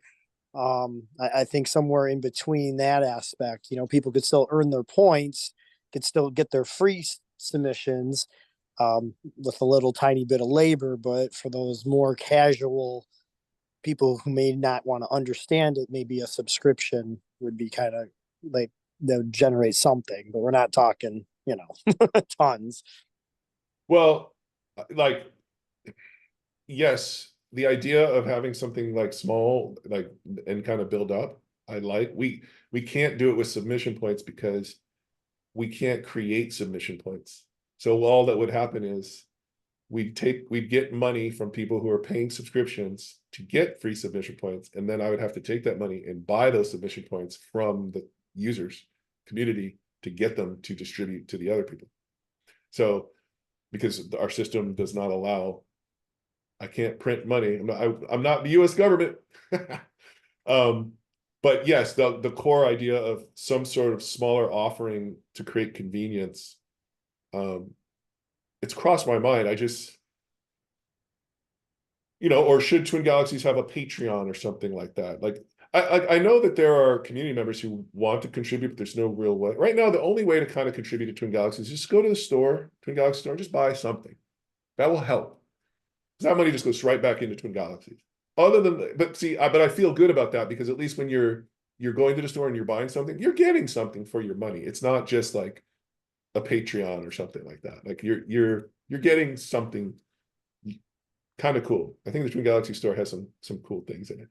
I have to tell you, I'm right now I'm using the Twin Galaxies giant desk mouse pad thing. I love it. And I want one of those. I don't have one of those. it is so good. And the mugs are gorgeous. I don't even want to use them for coffee. I'm going to probably have to buy some more because I have the first edition ones, right? Yes, they're on my shelf. Here's another thing I'll tell you is the Twin Galaxies high score poster replica that's gone up there. There are a couple of minor errors in it. Uh-oh. And we're going to fix it. So, if you want to, donate, quote unquote, or help Twin Galaxies, you could buy that. That poster is going to change subtly. There's going to be a difference between the one that's up there now and the updated one. I just haven't had a chance to update it yet, but it will be updated probably within the next week. So just know that there's a secret, there's some secret little flaws in there. Man, creating that replication was very, very hard. Very hard. Because I didn't have the original poster at all. And trying to get it so it matches the exact fonts and the frame and the distance of where the words are and everything to be perfect to the man. I mean, just artists that thing is no joke. And the resolution of it is higher, I think, than the original poster, and certainly I didn't know this because I could only go from photographs, but the size of our poster is movie poster size. Oh yeah. And the original poster was a hell of a lot smaller than that. Yeah. So I thought, oh, that's kind of interesting. Because I always picture like an arcade or something putting up the poster, and then you'd want it to be big so you can read it. I just want people to see I have the Twin Galaxies flag as well. You do. And that came out way better than I thought it would. It's beautiful. I have no complaints, It's I like, love it all. It's like, oh, Stroker, there he is. There's the Admiral himself. Oh, look at that. That's like that. He's got some original goods. He's got some original. Oh yeah, look at the mouse pad. Soroka, you're muted. If you're talking, can't hear. Oh, I'm not saying anything. I'm just trying to Yeah, Trying no, to turn off that's my screen. Doing Zoom on the phone is a little hard for me. glory. Look, our community has been through a lot. And I will tell you this, when I first stepped into it, the negativity was beyond for a million reasons. It's taken many, many years for it to abate somewhat. And I think Twin Galaxies now is a much more positive space than I think it's ever been. Yeah, oh my God. Draco has the actual, hold that up again. Oh, that's awesome. Oh, there it is. Oh, look at that. That are Dude, the I was watching a podcast, and a guy who was in the podcast was wearing that shirt. I was like, what? It was just a podcast I had randomly, and he's wearing the shirt like through his whole podcast, the host. I was like, wow. Yeah. So anyway, I just wanted to say that the Twin Galaxies community itself should be very proud of itself. It's not perfect, but it should recognize how far it's come, and that our adjudication system and the people who are participating and all that has made all of this stuff uh, very real. And I always hear like people say, oh well, speedrun.com or otherplace.com. Like listen, I love those places and I want them to exist, and I don't want Twin Galaxies to be in competition, and the Twin Galaxies community shouldn't feel like it is in competition with them, or somehow, I don't know, there's some weird like acceptance thing going on. I don't know what it is. Our job, I think, as the church of it all, is to be as accepting and open-minded as we can towards other achievement communities who may not be as, pedantic, or, it's not about us trying to be better than anybody else. It isn't that. It's like, but something has to lead the charge of, it matters. Achievement in these things matters. It's not just silly. Like, some of the most rewarding times I've ever had is when I did something in a video game that was really hard to do for me. And I was like, man, it just felt great. And a lot of people in society today play video games and achieve. They should, they do something in Candy Crush, they turn to their friend, look what I did. And so all these other sites, whether it's speedrun or high score or whatever they are, they're all just doing that too. And Twin Galaxies should just salute that. Just, that's great, and always welcome them, but not try to say we're better or they're bad, or I don't know. I just don't think that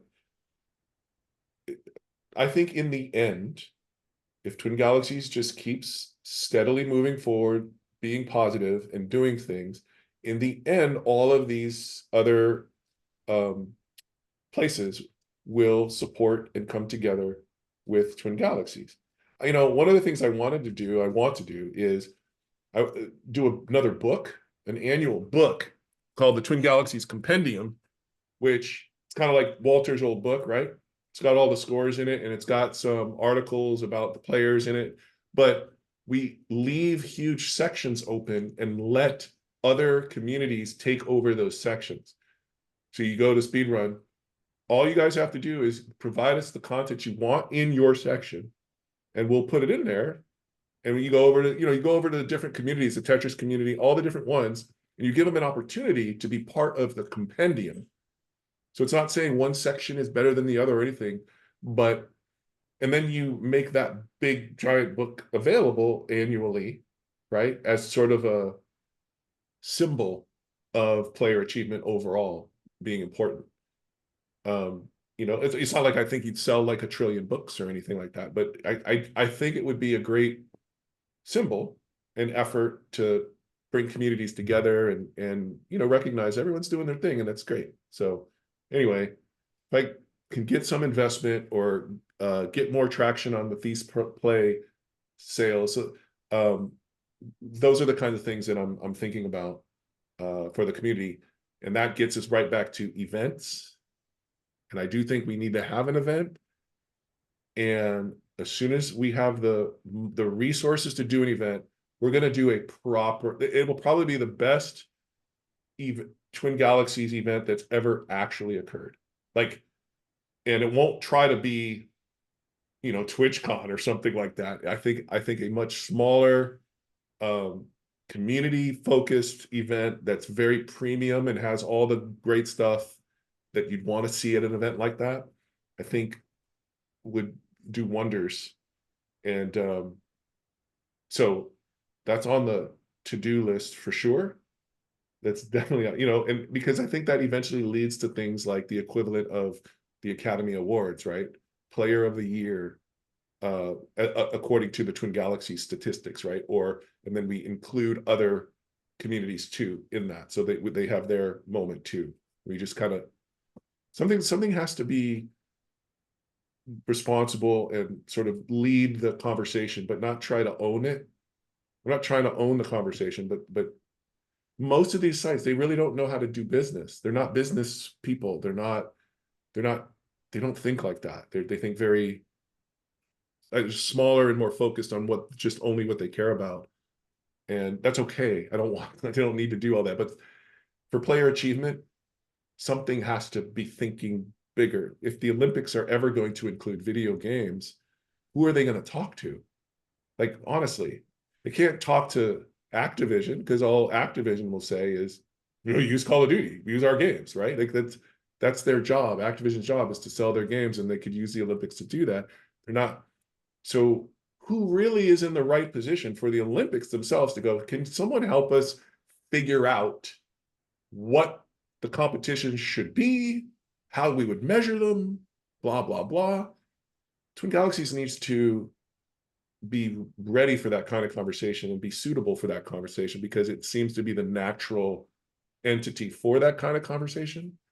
You know, I get other questions about like Guinness World Records and, you know, all that stuff. And what I'll tell you is Guinness can just go be Guinness.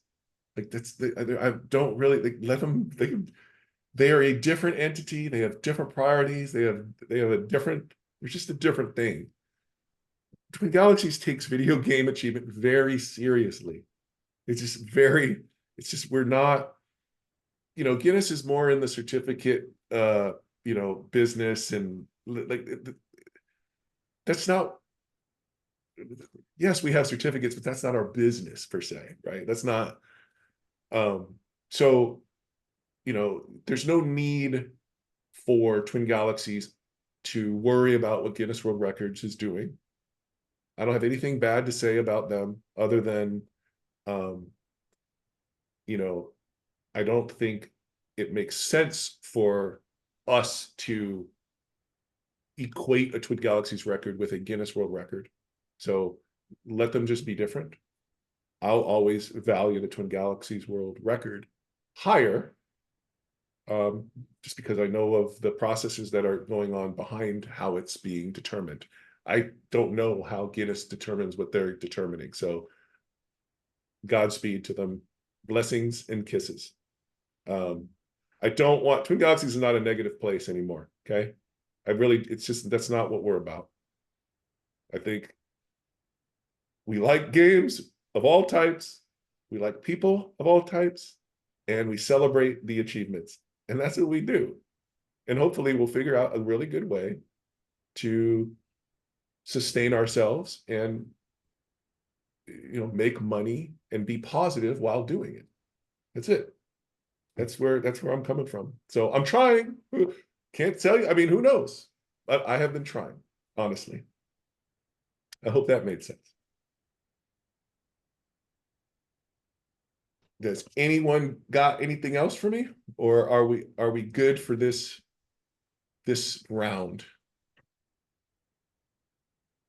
Mike Soroka is like, Twin Galaxies Community Board of Directors figures out the games rules for games, competition over a weekend event, change the format. Yeah. The Twin Galaxies Video Game Championship. Well, All decades, yeah. all types of games. Yes. This is team system, single system, to determine the best all-around video game player. Yes. At one time. Yes. not world records. Just you get No, one. no, yeah, yes, yes, and you know what? You can just send me the trophy directly. That's fine. That's right. Save the trouble. That's right. So some of you were there, but when we did that, well, we didn't do the festival. It was licensed, but we did a tournament at that Twin Galaxies festival. And when we did that sort of decathlon thing, we were approaching the beginnings of that kind of a measurement where everyone was getting only like a couple minutes on each game, and like a cumulative score effect, and everybody like, and you really saw like some good game players because they had to go from one game to the next. Like there was a whole. So yeah, I'm all for that. The other thing I think we could do is leading up to the World Championships is basically have a series of bounties that are the qualifiers, right, throughout the year. So you have like all these bounties, and then you say, whoever is in the top whatevers, those are the invites that go to the premium event to play. So that way people around the world can participate all the way up to the point where, I think it could create some really cool competition. It doesn't just have to only be just at the event. It's just at the event will be the final determinations of anything, but at least we've given everyone an opportunity to try to qualify and get in, and kind of how the Olympics does it, right? Yeah, if you do because every country has their own like playoff to who's going to represent them. Yeah. And then you could do that with bounties, and doing that with bounties would also generate not only site traffic, but that generate more people adjudicating the existing scores, right? Because people are gonna have to adjudicate scores to submit something to be eligible. So I think that would really compound the effect. Yes, I agree with you. So there's like the frustrating part for me is we finally are at a point in Twin Galaxies where everything is kind of built, like the main pieces. Everything works for the most part. We're starting to get good partners at a business level. That's great. And really all we need now is just a little bit of money to add fuel to this amazing vehicle that we've built. Right now, we only have enough gas to go around the block, but we'd like to get enough gas to go across the country, right? And bring the joy to a bunch of different states along the way. So my focus is really on trying to do that. There won't be a lot more like significant additions to Twin Galaxies until I figure out that part of it. We'll kind of go into more of a maintenance mode and the sales mode. Well, not me in the sales mode, but Feast, who is our exclusive representative for the audience challenges, and that's what it's called. They're called not bounties. They're called audience challenges. The Feast play stuff, and we'll see how it goes from there. Really, it's stressful and exciting, and stressful and exciting, but it's all positive, good stuff. It's like we're not trying to make money off of car crashes or something where bad things are happening to people. We're trying to build revenue around the celebration of achievement. How cool is that? Hey, so I just wanted to chime in real quick, since I've been doing math all this time, just to give you the final tally. So in case someone is curious, I kind of don't want to write this down for obvious reasons. If there is a true, for blind voting purposes, if you blind vote and there's a 6% true error rate, meaning 6% of submissions should not make it through, and you're blind voting and you get penalized for that, someone catches them and they get penalized, or after the fact, however that would work. The maximum credibility score you can have is 1,064, because anything, it'll level off, basically, as Snowflake was saying. Really? Yeah. So if your credibility is 10, if your credibility, let's say you start with 1,000, it really doesn't matter if we start with, it'll level out at some point either way. It should anyway. And the error rate is 6%. Then it'll level out at 1064 as your credibility. If the error rate is 5%, it's 1259 is your credibility, 4% is 1552, and 3%, which is probably what the real error rate is around, meaning 3 out of every 100 submissions shouldn't make it through, and this person's blind voting that they should, and then they get punched afterward, by the credibility system. Their credibility rating would be 2040. So with that in mind, so if you set the exchange rate at a minimum credibility of 2,500, that should do it. then That should be enough. But then- now it'll fluctuate, because if people are submitting things that are really good and everything gets approved, and if the error rate drops, that credibility number gets higher. And I can figure out what it is for 1%. I just have to do the spreadsheet. But yeah, so basically, if the error rate is 3%, if you were at 2,500 minimum credibility to sell submission points or do whatever, that should be enough to offset, assuming that 3% is true to real life. well, you know what you also can do? Okay, so if it looks like the right gate is the minimum credibility to allow the sale of submission points, then then a greater expression of that gate would be a range of credibility ratings that allow you to sell at higher, better prices. So Okay, yeah, you see what I'm saying? So like if your credibility is like 5,000, well, instead of a penny a submission point, now you're getting 3 pennies. As long as the math worked out, that'd probably be very effective. Another thing would be, just as I haven't thought this through at all, it just occurred to me, but is if you, in addition to hitting their credibility, remove submission points, like a percentage maybe, or just maybe even some flat rate like 50 or something like that, or that's probably a bad number. But if you were to just, in addition to dropping the credibility by 5%, reduce their submission points by some amount, just a thought. Well, what would happen there is those submission points would be taken and basically put in the Twin Galaxies bank, because we can't destroy them. So oh yeah, there you go. That would have worked then, yeah. Right, but I worry about that, because I don't know, it feels a little punishing to good citizens, quote unquote. Right. That's yeah. all. Yeah. Anyway, that's really good. Keep looking at it further if you can, but that's very good information, and it helps lead us towards good solutions.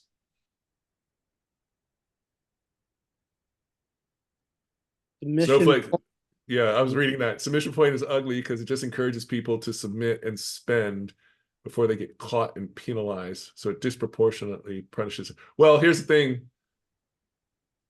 Your submission points can go negative.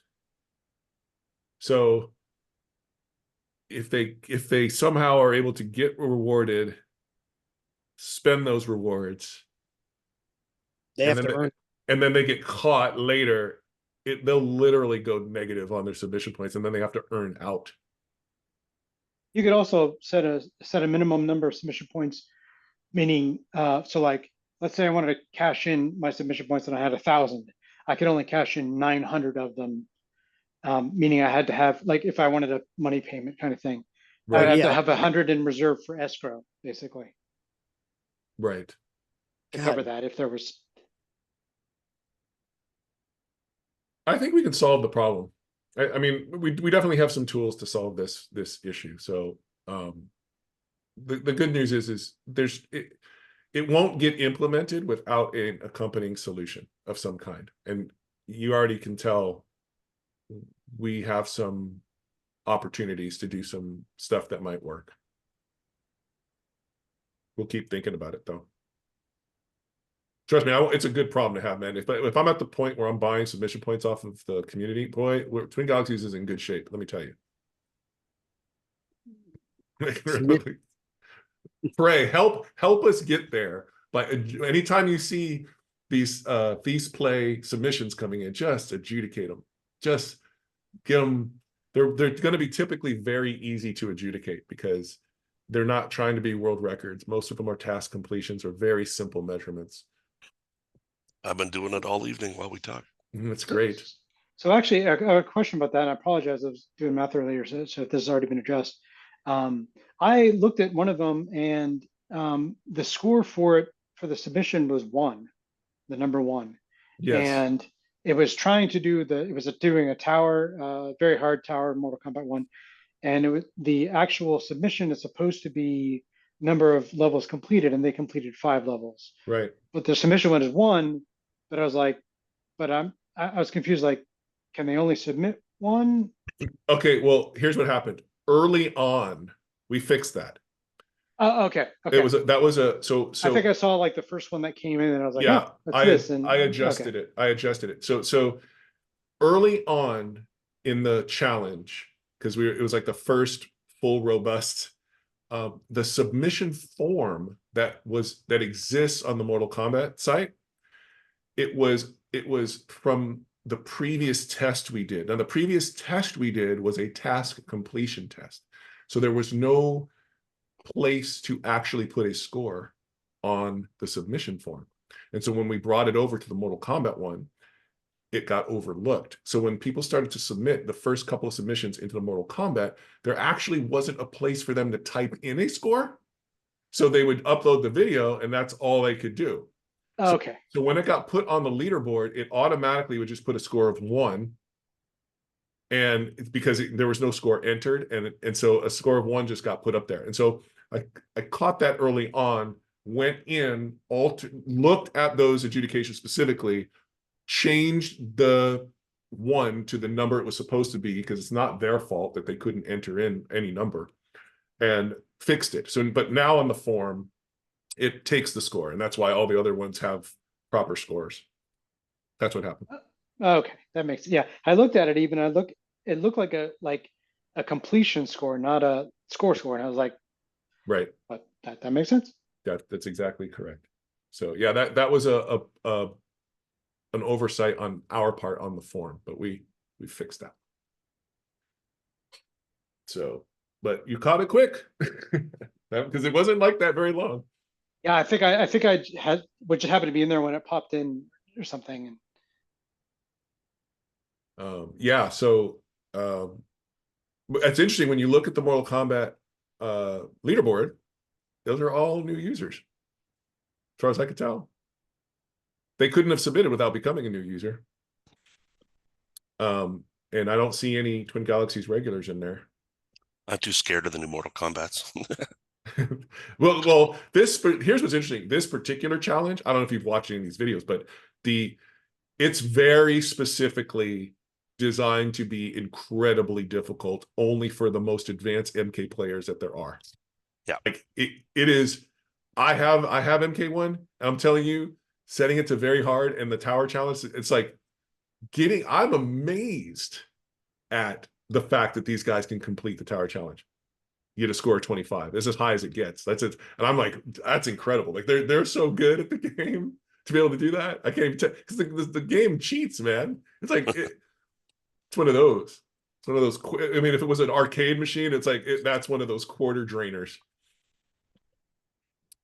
So, I watch people on Twitch do Ultimate Mortal Kombat 3 sometimes. A guy named Tanka, if anyone knows him, I don't know, Australian guy. Yeah. But yeah, it's crazy. It's a lot of times because the computer cheats so hard, you basically have to manipulate that and take advantage of the fact that it cheats in order to anticipate what it's going to do. It's very impressive. Wow. Yeah, it's so we're getting really good players who are submitting, joining the community. I'm seeing in some of the adjudications, those players are commenting. So they're actually coming in and looking at their competitors' performances and commenting, particularly when they make a mistake and put in their game score and not the level count. Because right now, when I'm looking at the leaderboard, the person in the #1 position is only there because he typed in 5,967,200 as his score. And he didn't read the rules that you're supposed to type in the number of levels completed, not your score. So what's going to happen there is that's going to get rejected. And I noticed that the other competitors chime in and say, yeah, like, so if you actually go to it and look at it, I can actually, let me do this because do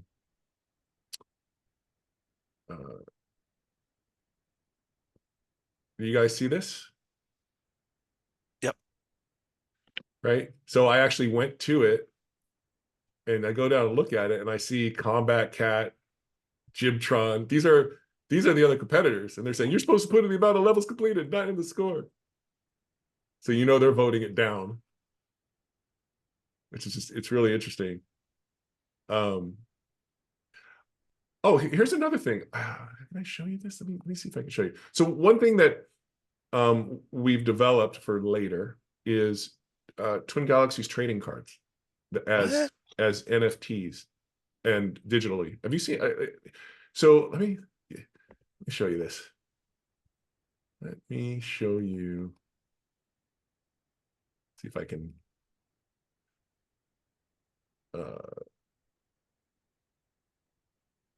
I was going to make it accessible to the community. It's up on the Twin Galaxies site. You're gonna laugh when you see my submission points. Here, let me share this. Now, again, this is just all like early prototype stuff, but I want you to at least see what it is here. Let's see. Okay. So do you see that? Yeah. Okay. So these are trading cards. See, it's real time. Wow, that's cool. Right. So if you want to look at, and this talks about like, what they might look like and, featuring players.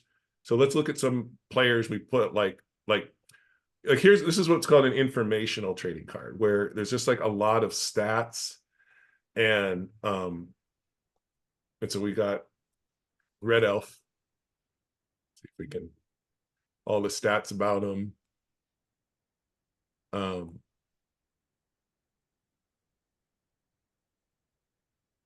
His username. So this is what's called an informational card. There's different like theme ideas. And this is on Twin Galaxy, so it displays in 3D and your collection and all that other stuff. Of course, you'd be able to, but then we can have illustrated. So here's an example of maybe we get a famous video game artist to do the rendition of the player, and that that adds more collectability to the card. This is Fly. That's cool. Fly's card, right? I mean, if I zoom in, it's a very detailed, high resolution card. You can see the texture of the paper. They're a little bit of a step up from previous Twin Galaxies cards. Or here, let me see if I can go back to here. Want to look at David and his races, like a prestige sort of golden, and we're able to put animations in there, like little video clip animation stuff. These are NFTs as well? Yeah, these would be, yes. And then what's cool about it is the file format that we're using is the standard. So if you plug in, let's say you buy your trading card and you have it on your wallet, other metaverses or exchanges, it will read this file and it will display the card. So you'll be able to bring your cards into metaverses and it will look correct because it's all part following the standard. So I'm sure there's going to be games where you're going to be able to bring in your NFT collections and stuff like that. There already are some, and this will conform to that. That's very cool. Right. So, a lot of work went into being able to create this, make sure the technology works for display. Right. This is an Xbox. This is from his profile. So anyway, I wanted to show you that. Look, see my submission points up here? -21. That's what happens when I'm like, oh, I'm going to quickly test something. So I'm just going to give myself a submission point so I can do it. And then I do it. And then the system updates and I'm negative. Like I can't, it won't, it's just not sustainable. You can't do it. So let me stop that.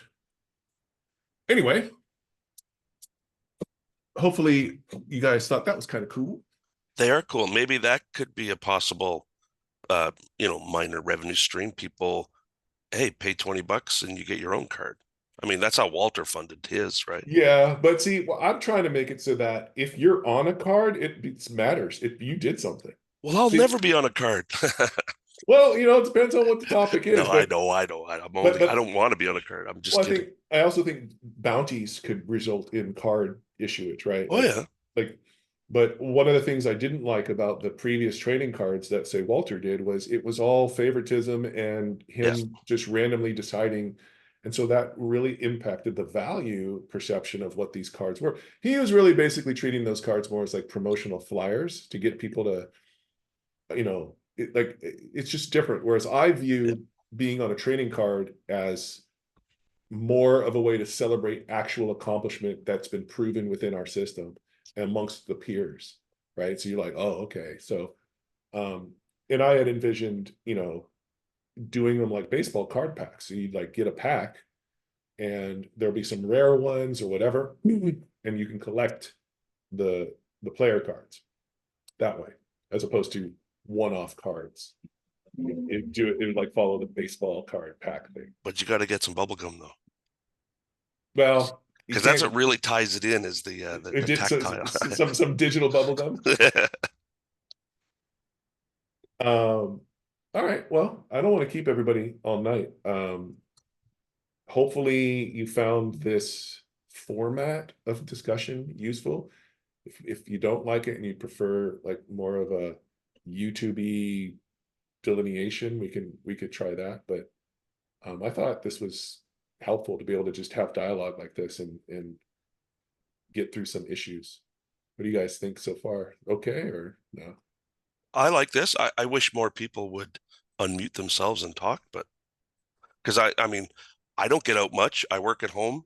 I breathe heavily. I like talking to people, Well, maybe as we go on, it'll, people get more comfortable. I'll take this recording and I'll put it up on the site so that people can watch it. And there you go. See, a little bit of talking there. Boom, progress. Bishop. All right, thanks, Bishop. Okay, so this is cool. So, please, based on the information you hear here, please feel free to spread the word and help educate other people in the community about kind of what's happening. If as you have time to think about it, and if there's criticisms or ways you think we can improve some of the topics that we talked about, or whether it's like the feast play stuff or whatever, I'm totally open to hearing about it. There's no ego about this for me. I really just want to. I want Twin Galaxies to really have the opportunity that it's should have had, that we all at some point in the past we bought into. Look, I'll give Walter credit. He created this dream idea and it was a good one. And we bought into it because it spoke to who we are and stuff we care about. But then, of course, Twin Galaxies itself never lived up to what that promise was, and instead kind of went and started in some different directions, right? And I think that the promise was worthy. And so I'm just, a dude, but I'm trying to get as close to that promise as I can, but I need the community to help in a positive way mentally. It's not even like you got to go do anything, but it's like more of like a mental state about Twin Galaxies and about what it means to be here, and to you, and trying to help make that place, I don't know, just be better. It's definitely better. Like it's definitely, I'm talking to this community, it's just better. But people are looking at us now. I mean, there's like a whole bunch of new people in this Mortal Kombat thing just looking at us going, what is this? I've never even heard. Who are these people? And their experience so far seems to have been good, right? I'm appreciative and I'm hopeful and I'm thankful. So just let me know how, I'm always trying to do better. So there you go. Should we call it? Should we call it for the night? Yeah. Yeah, call it. All Someone right. else fill me in on the front part. Oh, all Oh right. no, I'll watch it. I'll watch it. You're gonna put it up. Never Yeah, mind. I'll put it up so you can see. Idea: Cool. placing bets on live gaming using points rather than money. That's Cool. not a bad idea. Yeah. TG Casino night. That's not a bad idea. See, ideally, we host the live streaming. Like our platform could do it, but God, it would cost a lot of money.